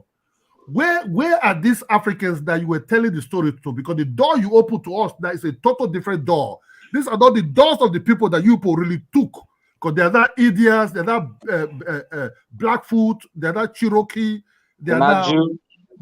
they are now Hebrews and everything. So we want to see the real Africans, not these ones that The they whole just. thing is people like you have been telling them they ain't in African for like hundreds of years. So the people that got the lowest self-esteem are gonna go to somewhere. They're like, man, you telling me I'm not African? I don't know you as real You've been Africa. telling I don't know y'all you been as real telling Africa. black You folks. lie. A lot of You y'all been lied for telling me. black You are not folks the that they real not Africa that African. we're looking So for. if you keep pushing some We're black looking for the folks real away, Africa. of Hold course on, we one gonna mic, use one it to mic, make something guys. else. Hold on, guys. Let's do our closing statements. Tomorrow we have another show, and this show is going to be, the question is, is it the other way around? Are the blacks secretly begging Ghana to take them in, and they are pretending like Ghana is begging them? On that note, I want to give you guys your closings here. Kidola, Let me I'm close sure up. it's late where you are. Kidola, Yeah, you have 30 let me close up. seconds. Go ahead, Let me Kidola. close up and sleep. I Hey, don't have Kidola, who's problem, winning right now in Ghana, in your country? Who's winning? man. The election. I don't really. I'm very scared. I'm very scared to own that TV. I hope the Nigeria decide what they really is good for them, because we are now at least the rope is now very tight on us now. You understand me? We want a good leader, but I don't know yet, because that TV is. I'm using my laptop. That TV is just off. You understand? I don't want to have any heart attack for anything. You understand? So I will see by tomorrow morning. I will just a little bit peep in the internet or because of few people what's it really good, because but I don't just want to have high VP for some of these useless politicians. You understand? So let's close off, my brother. As it says what I said, the lady came to Africa, it was having a good time. Now it's now turned against Africa. You understand? So she really is saying that if you go to the gas station there, you can easily rob them. This is talking in the point of Black American talk that that's why Black America rob a lot of Nigerians gas stations and Indian gas stations a lot. Because that's why they say, oh, they don't even pay with credit card, they pay with cash. You can even easily rob them. And by saying, come in group, let's take over the land. But this is not the lady that came to Burkina Faso. Not this lady that came to Burkina Faso by that happy guy, but left later. The happy guy also left also. You see, when people treat you well, when African man say, come and eat with me, he really mean it. African man don't say, come and eat with me with side lips. We say, come and eat with me. They really mean to say, come and eat. When I mean West Africa, come and eat with me, my brother. He really opened his heart to eat with you. But when you eat with him, he will really respect that and cherish that. But not eat with him, then go to the back and say that man is a dirty man with his dirty food. But that's what we see Black Americans are doing to Africans. So when Ghana man opened his door, they're not attacking the Ghana. From there, the whole hatred of all Africans started spreading in YouTube. Ghana's don't have snacks, man. Long-winded. Thank Okay. you. Thank you. Thank you very much, bro. Thank you, God bless. Kidola. Thank you. All right. We have Deuces. Deuces of growth. Go ahead, Deuces. Yeah, I don't have much to say. I just want to say that these people are ignorant and arrogant, and at the same time too, I appreciate your channel because people like Tariq Nasheed and all those. Have you ever heard of Black Skin is Amazing? That was a guy that wrote to me. He wrote to me trying to troll me. He sent me an email. Yeah, like those Yeah. people are basically spending hours and hours every day talking trash about Africans. But I don't see these Black Americans going on those channels and calling them out. So I appreciate you having this channel because now we can also tell our side of the story. So yeah, that's a good thing. Thank you, Deuces, for coming. Thank you very much, guys. That was Deuces. All right. IAS, go ahead, IAS. Yes, hey Afrodamus, I appreciate this channel. I watch it all the time. I don't put my inputs many times, but I appreciate the channel. It's necessary. Just like I mean, this is a necessary war that we need to have between the black Africans and black people in the diaspora. It's necessary because we need our respect because we've been dogged out for a long time, and Africans need to respond so they know where we at. Sometimes people need to fight. You know what I mean? That's why we have World War I, World War II, and that's why we have Ukraine and Russia right now. So at the end of the day, after the fight, everybody will move into their corner and give respect to each other. But if we don't fight, we're never gonna get our respect. So it's necessary, man. So I thank you for that. Yeah, no problem. Thank you. This is the battleground. You guys heard it. The Afridamos report. Thank you for coming, IAS. All right. We got KBM. KBM, go ahead. Yeah, as far as the lady is concerned, I think some of those photos were self-inflicted wounds, especially the back of her leg. That just looks like something that she was doing, scratching her own leg. I don't believe the people in the hospital were doing all those things to her that she claimed. But on the other hand, basically that's American culture for you. American culture that doesn't need to be imported to Africa in any way. So, if you got baggage, leave it in America before you go over. That's all I got to say. Thank you, KBM. Thank You're you welcome. very much.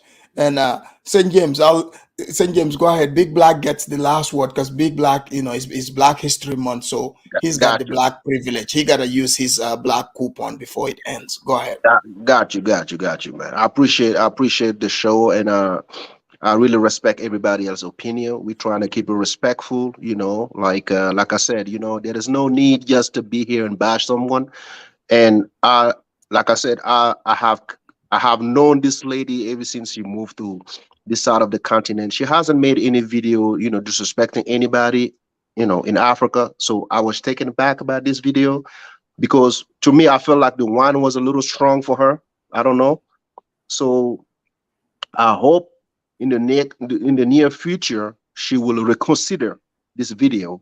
If she really want to create, a better relationship with the Africans on the continent. I hope she listens to this video and she takes notes. And anybody else that wants to go to Africa, please stop the word taking overs and we are tribal as F. Africans on the continent, they respect anybody. If you come on the continent, you want to land, there is a good way to get a land. And if you want to open a business, there's a good way to get that too. You don't need to whine. You don't need to disrespect. You don't need to come in groups because you need to be powerful. I have seen many people who come by themselves on the continent and became successful on their own. If you feel like you were stronger together, please do so. But don't look at Africa as like, okay, you need to come and pack to overrun people. You can't do that. You are giving people ammunition to hate you more. So why would you do that? Exactly. Why the place is already giving you what you ask for? You're absolutely right. And hopefully, this lady can hear, and she's welcome to come and have a discussion here, interview. We would want to, have conversation with her. But thank you very much, Sanjay. Thank you. See you. All right, Big Black. Use your card. Is Black History Month, so go ahead. I think I touched your heart. You know what I'm saying? That's why I'm last and stuff. You know what I'm saying? Right. But I said, Well, it's Black History Month, so you get to, you have you gotta use your black. You gotta do use your black privilege card. But go ahead. Yeah, I think it's a little bit more than Black History Month. I think I opened your eyes a little bit. You know what I mean? But what I want to say is, nothing's going to stop Pan Africanism. You know what I mean? It's going to rise. It's on the continent. You know, and it's going to, empower, black people globally. As far as the FBA, don't go with that word, man. Most of us, most Black Americans never even heard the term FBA before. A Now lot they do. yeah, some, but it's still like I'll say 1% of Black people in America heard that term FBA. I disagree with that term completely because he's trying to take African away from African American and trying to un-Africanize us. And I see through the game, and you see through that too, don't you, Afro-Demas? Well, You see she's that trying to, huh? I he's mean, you saying see, like you said, I understand. You say y'all sitting back and seeing what's going on, but at the same time, you do see a lot of Africans, African Americans, American Africans that actually have a lot of connection with Africa and trying to unify with Africans. You see that. It's so. yes, I did see that. So what I'm saying is, don't let Tariq talk for the whole of us, because a lot of us are against Tariq. You have a guy like Morris World TV. You know, he's been exposing Tariq left and right. You know, and we know this is a plan that's coming from Are the you top. familiar with Kala? Yeah. I've been on Bamani's show. Yeah, Oh, I've been on Bamani's show. I understand where you're coming from. Is Kala in your eyes? Is he like the legit? Is he like your type of legitimate Pan African? Well, I I see just want what to have an idea. listen what I'm saying. I understand because Kala, you would put Kala in that category of trying to No, come no, no, over. I haven't said anything. I'm just asking. I just No, want because to know. I know where all that comes from.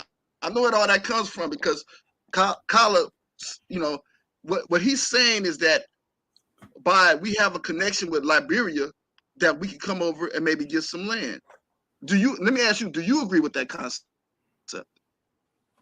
Did you not see what happened when the other blacks went and stole the land and colonized the natives? What when that happened? I'm just saying. No, educate me. I'm just. In 1824, when they started relocating to Oh, Liberia, okay, yeah. and That was okay. stealing the land and enslaving the Yeah, that caused some wars. enslaving, and now Carla wants to enslave some indigenous Liberian women. To be honest with you, I'm kind of. I understand when he comes, but I ain't been on the ground. He's saying that the Liberians are being like more welcomed and saying come over here and. Well, yeah, well, of course, people are going to be more welcome, but that don't mean steal their land. They don't have to be mean, right? Just because I welcome you doesn't mean stab me in the back. Of course, the people are going to be welcoming, but don't stab them in the back. Yeah, I hear you, but I don't know. How it was portrayed to me. I think he's saying that the government, he could probably work out something with the government where they could give. No, Liberia does not owe FBA any land. If anything, FBA owes Liberia reparation for what they did. Can I ask you to stop calling us FBA? Because none Okay, of us African Americans. I I hate that name. I really I hate will that try. name. I will try. That's Thank you, enough, Big man. Black. I hope to see you here again.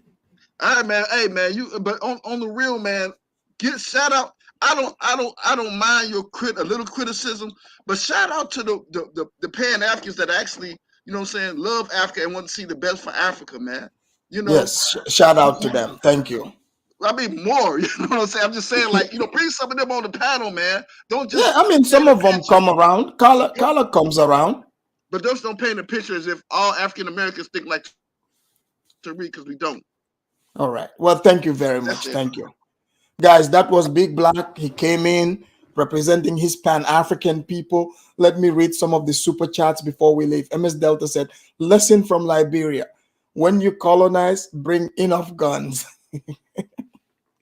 Oh, man. MS Delta, you are on a roll today.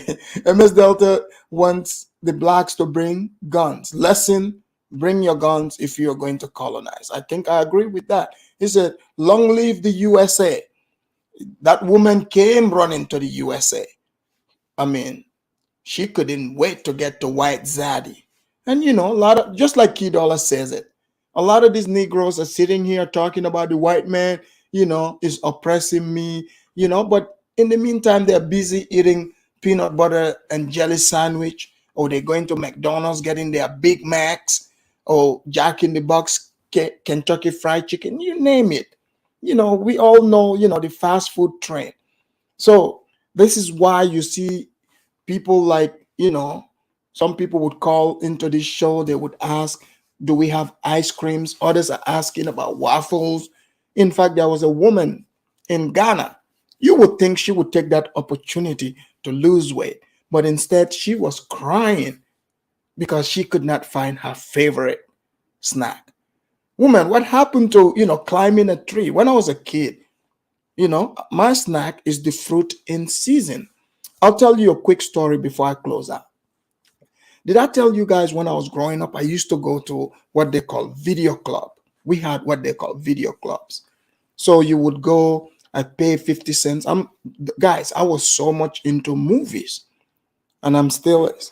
So I would go and pay. So some of these kids, they cannot afford to go there, or, for whatever reason. So when I come to school, I explain the movie to them during break time. They would come and gather. So sometimes I would demonstrate what I watched on TV. So I was doing the movie about the Shaolin monk. If any of you never seen that movie, go watch it.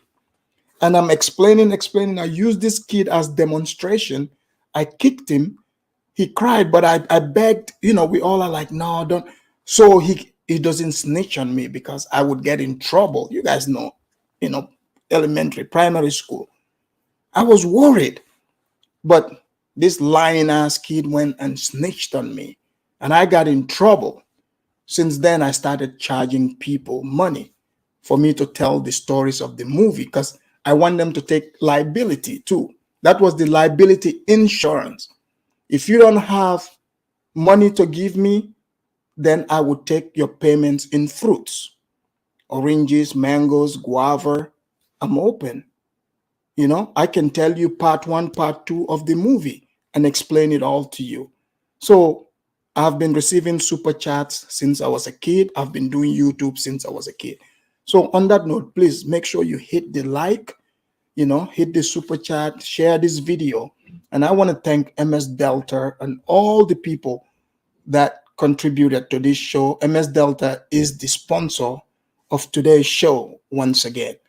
And I want to thank him and all the panelists and the viewers. Let us thank MS Delta for sponsoring this show again.